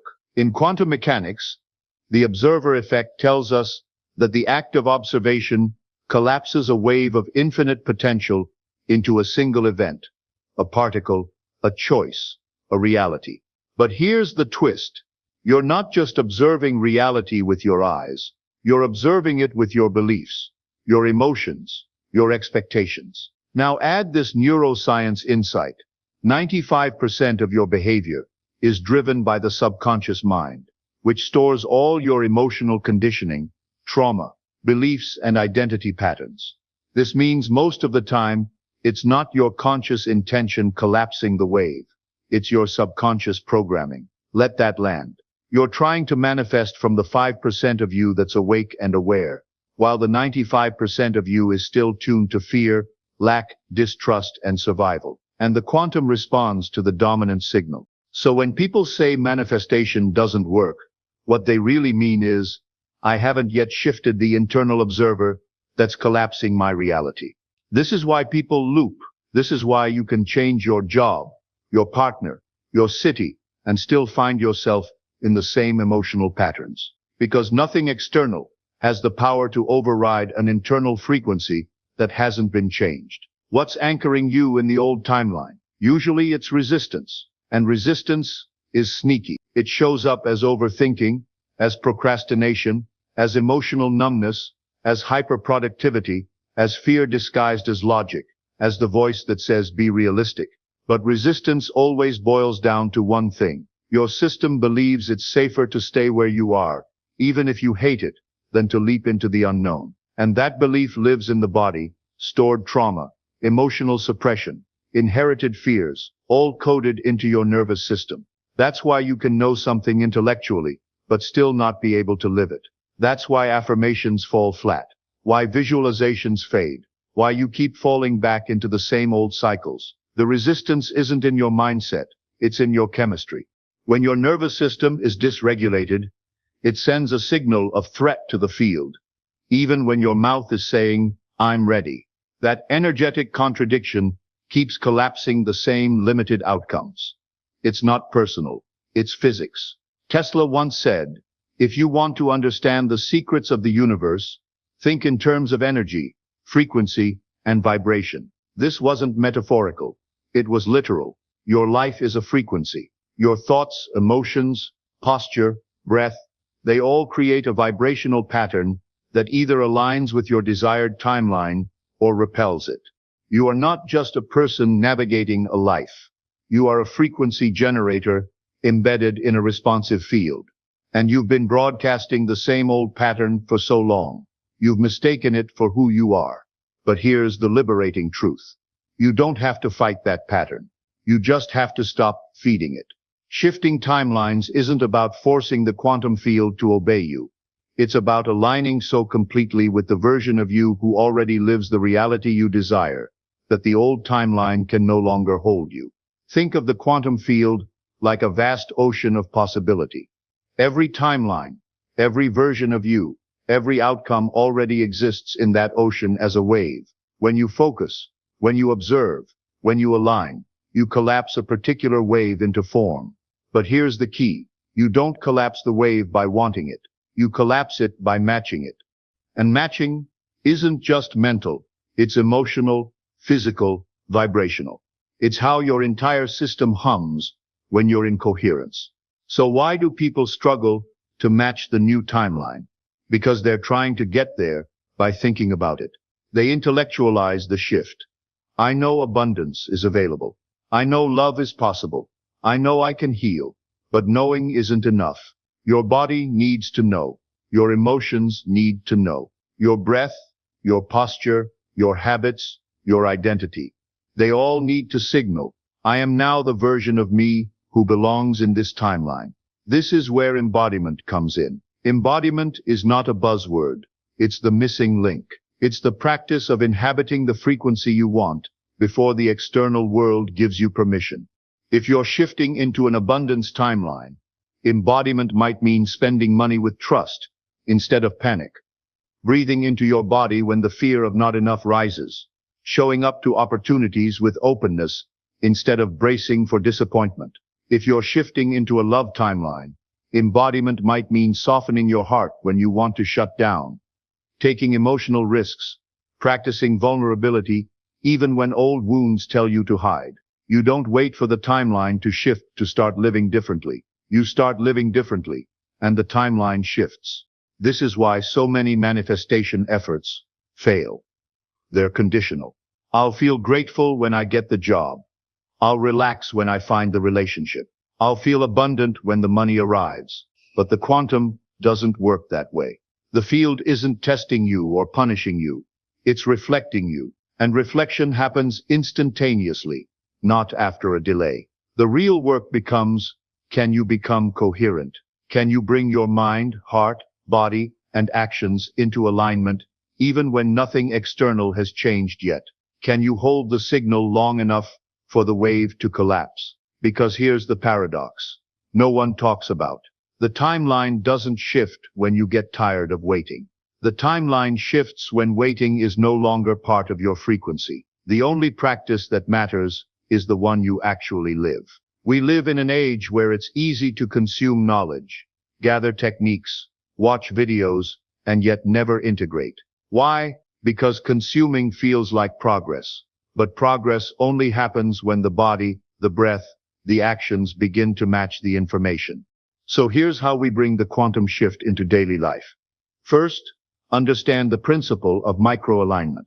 Most people think shifting timelines requires massive, dramatic changes, but quantum reality responds to coherence, not size. A small act done with pure, aligned intention can carry more vibrational weight than a giant, frantic gesture done from desperation. If you're shifting toward abundance, your practice might be breathing deeply when scarcity thoughts arise, expressing gratitude for small resources, spending money with presence and trust rather than panic.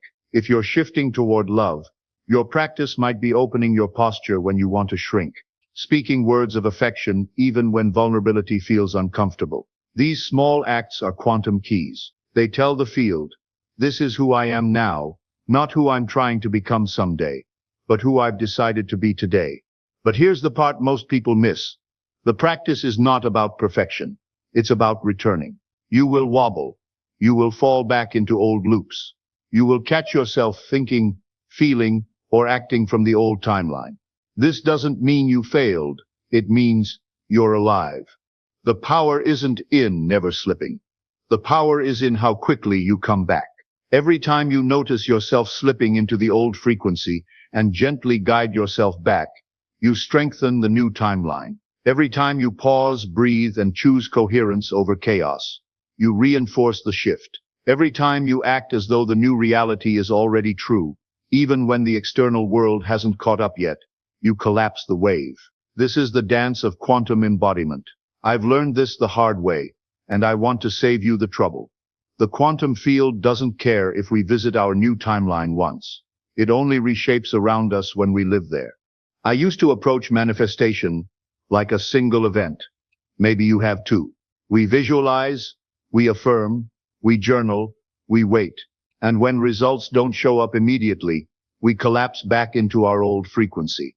I didn't realize for the longest time that the true magic, the true transformation, happens in the staying. Sustainability is the master key of our quantum shift. Let me be real with you. This doesn't mean forcing yourself to feel good all the time. It doesn't mean ignoring challenges or pretending you're high vibe when you're going through hell. It means you and I developing the emotional and energetic capacity to return again and again to alignment. Every time you wobble and come back, you strengthen your signal. Every time you notice an old loop pulling at you and gently choose your new timeline instead, you reinforce your shift. Every time you act, speak, breathe, and choose as though you already live in your desired state, your old timeline loses its grip on you. This isn't punishment. This is mastery. You're learning how to become the quantum signal that collapses the wave, not occasionally, not when it's convenient, but as your way of life. Let me share the roadmap that changed everything for me. Number 1, daily awareness. I start my day not with my to-do list, but with a tuning. Ask yourself like I do. What frequency am I bringing into today? Are we carrying fear or trust? Are we expecting struggle or flow? Set your intention before your feet even hit the ground. Number 2, embodied action. Throughout your day, practice micro-alignment. Notice when your actions match your desired timeline and when they don't. If we want abundance, are we acting with generosity or scarcity? If we want love, are we opening or armoring?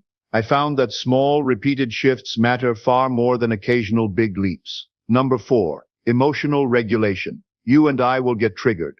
We will fall into doubt. We're human. The power lies not in avoiding it, but in our return. Breathe. Ground yourself. Reconnect with the version of you who already knows. This is who I am now. Number 5, gratitude. This has transformed my life. When we practice genuine gratitude, we signal to the quantum, I am aligned, I am receptive, I am whole. This amplifies the coherence of our field and accelerates the collapse of our desired timeline. Remember, you're not doing this to get somewhere. You're doing this because this is the somewhere you are. You're not chasing your timeline. You are becoming it. Let me tell you something. You are not the same person who began listening these words. You are vibrating slightly differently. You are carrying new awareness, a new code, a new possibility inside you. The real magic isn't in remembering everything we've discussed. The real magic is in what you do next. So here's my invitation. Not a homework assignment, not a checklist, just a living, breathing invitation. In the next 24 hours, surprise yourself.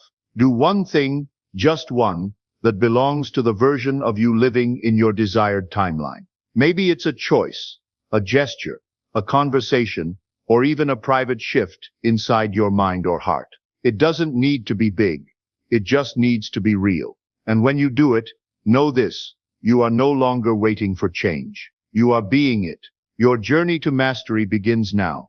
Not when you're ready, not when circumstances align, not when you have more information or feel more confident. Now, because the extraordinary version of you, the one living in that vibrant, expansive timeline, is already here, already whole, already complete, and the quantum field is listening. Good evening, my friends. Tonight I am going to teach you the most important skill you will ever learn in manifestation.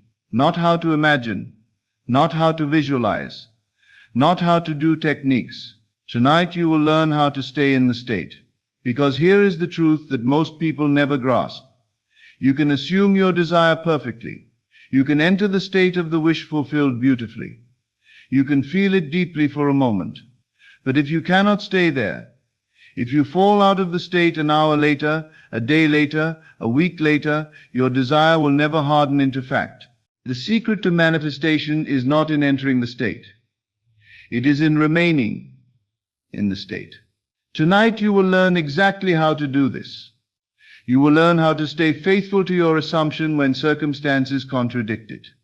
You will learn how to deepen your faith when doubt attacks. You will learn how to live in your desired state so naturally, so completely, that nothing can shake you out of it. Are you ready to become unshakable? Then let us begin. Let me show you the pattern that destroys most manifestations. A person has a desire.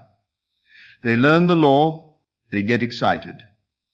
They visualize and feel perfectly. For 20 minutes they feel their wish fulfilled. They feel wealthy, loved, successful, healthy. They fall asleep in the most beautiful state of consciousness. And when they wake up in the morning, they check their reality immediately. They see the same old circumstances staring back at them. And in that moment, that crucial moment, they fall out of the state. It is not working, they think. Maybe I did it wrong. Maybe I am not good enough at this. Maybe my desire is not coming. They have left the state. And the moment they leave the state, they stop creating their desire and start creating doubt, lack, and more waiting. This is the cycle that traps 99% of students. They enter the state beautifully, but they cannot stay there. They are shaken out by circumstances, by time, by doubt, by impatience, by the opinions of others. But tonight, this cycle ends. Tonight, you learn how to stay in the state no matter what. Before I teach you how to stay in a state, you must understand what a state actually is. A state is not a mood. It is not an emotion. It is not a temporary feeling that comes and goes. A state is a complete constellation of consciousness. It is a total way of being. It is how you think, how you feel, what you assume, what you expect, what you take for granted, how you see yourself, how you see the world. Think of consciousness as a mansion with infinite rooms. Each room is a different state. The room of poverty is one state. The room of wealth is another state. The room of loneliness is one state. The room of love is another state. Each room, each state, is complete and self-contained. When you are in the room of poverty, everything in that room reflects poverty. Your thoughts are poverty thoughts. Your feelings are poverty feelings. Your assumptions are poverty assumptions. The view from the window shows a poverty world. When you move to the room of wealth, everything changes. Your thoughts become wealth thoughts. Your feelings become wealth feelings. Your assumptions become wealth assumptions. The view from the window shows a wealth world. You are always in some state. Always. You cannot not be in a state. The question is, which state are you occupying? And more importantly, how do you stay in the state you have chosen? Here is the first principle of staying in a state. You must know, not believe, but know that the state is real. The state of wealth is just as real as the state of poverty. The state of being loved is just as real as the state of being lonely. The state of health is just as real as the state of sickness. These are not fantasies. These are not imaginary. These are actual states of consciousness that exist right now. When you assume wealth, when you enter the state of being a wealthy person, you have not created something new. You have simply moved from one existing room to another existing room. The room of wealth was always there. You just were not occupying it. This understanding is crucial because it removes doubt. You are not trying to create a state. You are not trying to make something happen. You are simply choosing to occupy a state that already exists. And once you know the state is real, once you truly grasp that wealth, love, health, success all exist as actual states of consciousness right now, staying in that state becomes easier. You are not maintaining a fantasy. You are dwelling in a reality. The fact that the physical world has not yet reflected it is irrelevant. In consciousness, which is the only reality that creates, you are in that state. Now let me teach you the most important word in manifestation. Dwell. To dwell means to live, to reside, to make your home. You do not visit. You do not stop by occasionally. You dwell there. Most people visit their desired state. They go there during doing techniques for 20 minutes. They feel wonderful. Then they leave and return to their old state for the remaining 23 hours and 40 minutes. This is not dwelling. This is meditating. To manifest, you must dwell in your desired state. You must make it your home. You must live there. Think there, feel there, be there. Not for 20 minutes, but as your permanent residence. So, how do you dwell in a state? Let me show you. The moment you wake up, before you move, before you check the papers, before you think about your day, you choose where you will dwell today. In the drowsy state between sleep and waking, you are highly suggestible. This is your opportunity to establish your dwelling state for the day. Ask yourself, where am I dwelling today? In the state of having my desire, or in the state of lacking my desire? Then immediately assume the state of having your desire. Feel yourself to be that person. Not someday, not when it manifests. Now, you are that person now. This takes 30 seconds. 30 seconds to set your dwelling for the entire day. Most people skip this step. They wake up and immediately return to whatever state they were in yesterday. Usually worry, lack, or wanting. They start their day in the wrong room. But you who are learning to stay in the state, you begin every single day by consciously choosing your dwelling. You wake up in the state of the wish fulfilled. This morning establishment creates momentum. It is much easier to stay in a state all day when you begin the day in that state. Here is the truth. During the day, you will fall out of the state, especially in the beginning. This is normal and expected. Someone will say something that triggers doubt.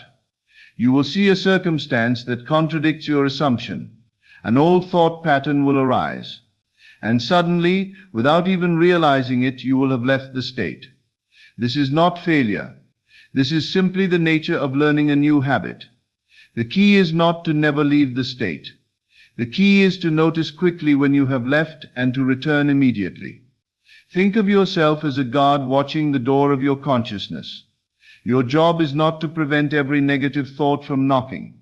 Your job is to refuse to let them in and take up residence. If a negative thought arises, this is not working. You notice it immediately. You recognize, I have left the state. That is a thought from the old state of lack. And you choose, no, I am dwelling in the state of my wish fulfilled. I return there now. This is the practice, over and over throughout your day. Notice, return. Notice, return. At first you might fall out of the state dozens of times a day, but each time you notice and return, you are training your consciousness. You are making the desired state more natural, more automatic, more permanent.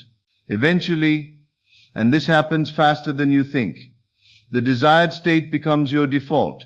You stop falling out because you have truly moved into that room and closed the door behind you. Let me reveal to you one of the most powerful secrets of staying in the state. Master your inner conversations. Right now in this moment, what are you saying to yourself about your desire? Are you saying, I hope this works? When will it come? I'm still waiting. Maybe I'm doing something wrong. What if it doesn't happen? These inner conversations are the language of the wrong state. Every time you think these thoughts, you are dwelling in the state of lack, waiting, and doubt. But when you stay in the desired state, your inner conversations change completely. It is done, this is mine, I am so grateful this is accomplished. I love having this is who I am. These are the inner conversations of someone dwelling in the state of the wish fulfilled. Your inner conversations are not random, they are not meaningless. They are the voice of the state you are dwelling in, and they are incredibly powerful in keeping you in that state, or pushing you out of it. Here is a practice that will transform your ability to stay in the state. Throughout your day, listen to your inner conversations. Not to judge them, not to fight them, simply to observe them. What are you saying to yourself about your desire? What are you saying to yourself about yourself? What are you saying to yourself about the world? And whenever you catch an inner conversation that belongs to the old state, stop it immediately. Do not engage with it. Do not argue with it. Simply stop it and replace it with the inner conversation that belongs to your desired state. Old conversation, I'm still broke. When will the money come? New conversation, I am abundant. Money flows to me easily. Old conversation, I still haven't heard from them. Maybe they don't love me. New conversation, I am loved and desired. This relationship is perfect. Old conversation, my body still has symptoms. What if I never heal? New conversation, I am healthy and whole. My body is strong and vital. This practice, catching and redirecting your inner conversations, is one of the most powerful tools for staying in the state. Why? Because your inner conversations are the constant background noise of your consciousness. If that background noise is negative, you cannot stay in a positive state.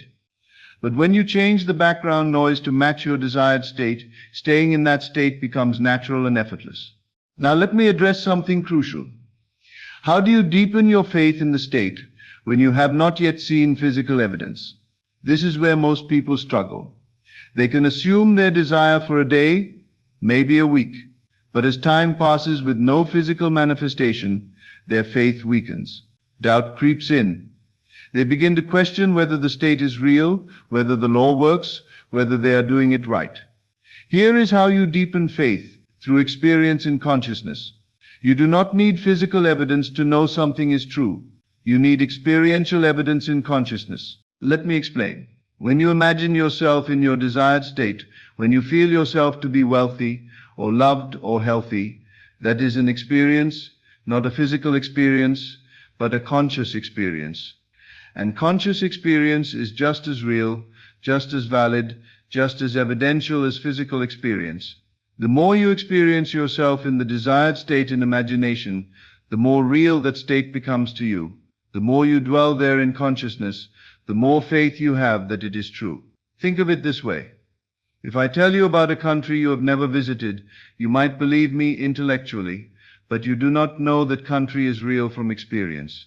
But if you visit that country in imagination, if you see it, hear it, smell it, feel it, experience it vividly and repeatedly, it becomes real to you. Not hypothetically real, experientially real. This is how you deepen faith.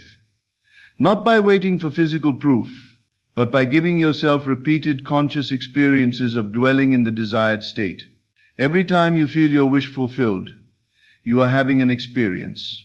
Every time you assume your desire throughout the day, and think from that assumption, you are having an experience. Every time you imagine yourself as the person who has their desire, you are having an experience. These experiences accumulate, they build upon each other, and gradually, subtly, Your faith deepens, not because you are trying to believe harder, but because you have experienced the state so many times that it has become real to you. This is why I say persist. Persist in dwelling in the state, not to convince God, not to make something happen, but to give yourself enough conscious experience of the state that it becomes more real to you than your current circumstances. Now let me teach you how to handle the inevitable moments of doubt. Doubt will come. Even when you are dwelling beautifully in your desired state, even when you are doing everything right, doubt will knock on the door. But it's been 3 weeks and nothing has changed. But I still don't see any evidence. But what if this doesn't work for me? But my circumstances are getting worse, not better. These doubts are not signs that you are failing. They are not signs that the law does not work. They are simply the old state trying to reclaim you. Remember, you are moving from one state to another. The old state does not want to let you go. It will send doubts, fears, and contradictions to pull you back. How do you handle these doubt attacks? Not by fighting them, not by getting upset that you are doubting, but by recognizing what they are and refusing to entertain them. When doubt appears, here is what you do. Step 1. Recognize it. There is doubt. There is the old state trying to reclaim me. Step 2. Refuse to entertain it. Do not argue with the doubt. Do not try to prove it wrong. Do not engage with it at all. Simply refuse to give it your attention. Step 3. Return to your assumption. Immediately return to the state of the wish fulfilled. Feel it, know it, dwell in it. Think of doubt as a wave. If you stand firm, if you remain rooted in your assumption, the wave crashes against you and then recedes. It has no power unless you give it power by entertaining it. But if you engage with the doubt, if you follow its logic, if you let it pull you into questioning and analyzing and worrying, you have been swept away by the wave. You have left your state. Stay rooted. Let the doubts come and go like waves. You remain unmoved in your assumption. Let me give you 3 anchors, 3 practices that will keep you firmly rooted in your state, even when everything seems to be working against you. Anchor number 1, the feeling. Throughout your day, return again and again to the feeling of your wish fulfilled. Not once a day, not just during techniques. Throughout your day, every hour if necessary. Stop for 30 seconds. Close your eyes if you can, or just become still if you cannot, and feel yourself to be the person who has their desire. Feel wealthy, feel loved, feel healthy, feel successful. Whatever your desire is, feel the reality of being that person. This feeling is your anchor. When doubt comes, when circumstances scream at you, when time seems to be working against you, return to the feeling. The feeling reconnects you to the state instantly. Make this a practice. Every hour, return to the feeling for 30 seconds. This constant returning to the feeling keeps you anchored in the state. You cannot drift far when you are returning to port every hour. Anchor number 2, gratitude. Gratitude is one of the most powerful tools for staying in the state, because gratitude assumes possession. You do not thank someone for something you do not have. You thank them for something you have received. When you practice gratitude for your desire, as though it is already yours, as though it is already done, you are assuming the end. An assumption is the state. Throughout your day, be grateful for your desire. Thank you for my wealth. Thank you for this perfect relationship. Thank you for my health. Thank you that this is done. Not thank you that it will come, but thank you that it is. This gratitude keeps you anchored in the state of already having. It is impossible to be grateful for something and simultaneously believe you do not have it. Gratitude and lack cannot coexist. Anchor number 3, revision. Every evening before you do your state akin to sleep practice, take 5 minutes to revise your day. Think back through your day. Where did you fall out of the state? What moments triggered doubt or fear or old thinking? And revise those moments. Replay them in your imagination, but this time you respond from your desired state. Did someone say something that made you doubt? Revise it. Imagine yourself hearing their words and remaining completely unmoved in your assumption. Did you check your bank account and feel fear? Revise it. Imagine yourself checking your account and feeling complete peace because you know you are wealthy in consciousness. Did circumstances contradict your assumption? Revise them. Imagine yourself seeing those circumstances and simply smiling, knowing the mirror is showing the old reflection while the new reality is already established in consciousness. This nightly revision serves two purposes. First, it clears any damage done during the day. You are literally rewriting the day so that in consciousness you remained in the state perfectly. Second, it trains you. Each time you revise a moment where you fell out of the state, you are teaching yourself how to respond correctly. You are rehearsing staying in the state. And tomorrow, when a similar situation arises, you will be more likely to stay rooted because you have practiced it in revision. Now let me tell you how you will know you have truly learned to stay in the state. There is a test, and it is called Sabbath. Sabbath means rest. It means you have done your work, and now you rest in the knowledge that it is finished. When you can imagine your desire, assume your desire, dwell in the state of your desire, and then let it go. Not abandon it, not forget it, but simply rest in the knowing that it is done, without anxious checking, without desperate hoping, without constant analyzing. When you reach this point, when you can plant the seed in consciousness and then rest, trusting the harvest, you have mastered staying in the state. This is the ultimate test. Can you assume your desire and then go about your life naturally, peacefully, without the need to constantly monitor whether it is working? If you cannot rest, if you are constantly checking for signs and evidence and proof, you have not truly stayed in the state. You are still reaching toward your desire rather than dwelling in possession of it. But when you can rest, when you can wake up in the morning and go about your day as the person who has their desire, not thinking about when it will come, but simply being who you are, you have entered Sabbath. And in Sabbath, the harvest comes quickly. Here is how you know you are staying in the state successfully. When your desire becomes natural, not exciting, not special, not something you think about constantly. Natural, normal, ordinary. Think about things you already have. Do you think about them all day? Do you get excited every time you remember them? Do you hope they stay with you? No. They are simply yours. They are so naturally yours that you take them for granted. When your desire reaches this quality, when it feels so natural to be wealthy, to be loved, to be healthy, to be successful, that you almost forget you are manifesting it. You are dwelling in the state perfectly. This naturalness is the sign that you have truly moved rooms. You are no longer visiting the state of wealth. You are living there. You are no longer hoping for love. You are being loved. You are no longer trying to be successful. You are successful. And it is so normal that it barely registers. When you reach this naturalness, the physical manifestation is imminent. Why?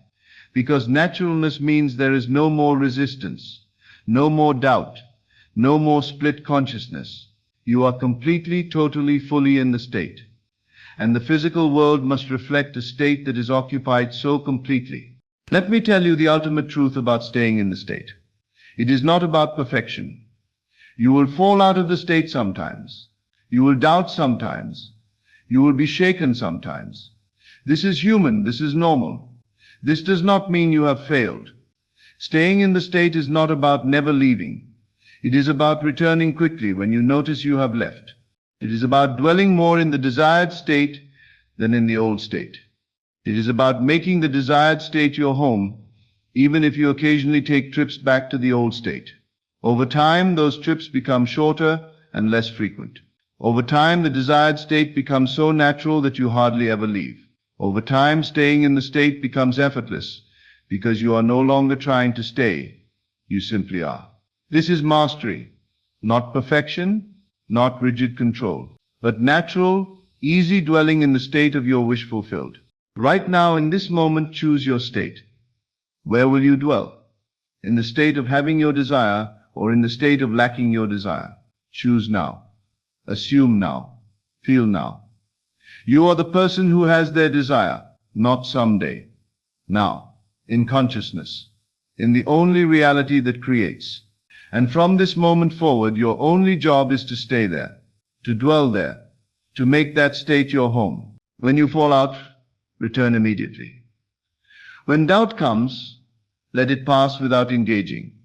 When circumstances contradict, remember they are the old mirror. Stay in the state. Dwell in the state. Live in the state. Do this, and I promise you, as surely as the sun rises, your desire will harden into fact. Not because you forced it, not because you earned it, but because you became it in consciousness first.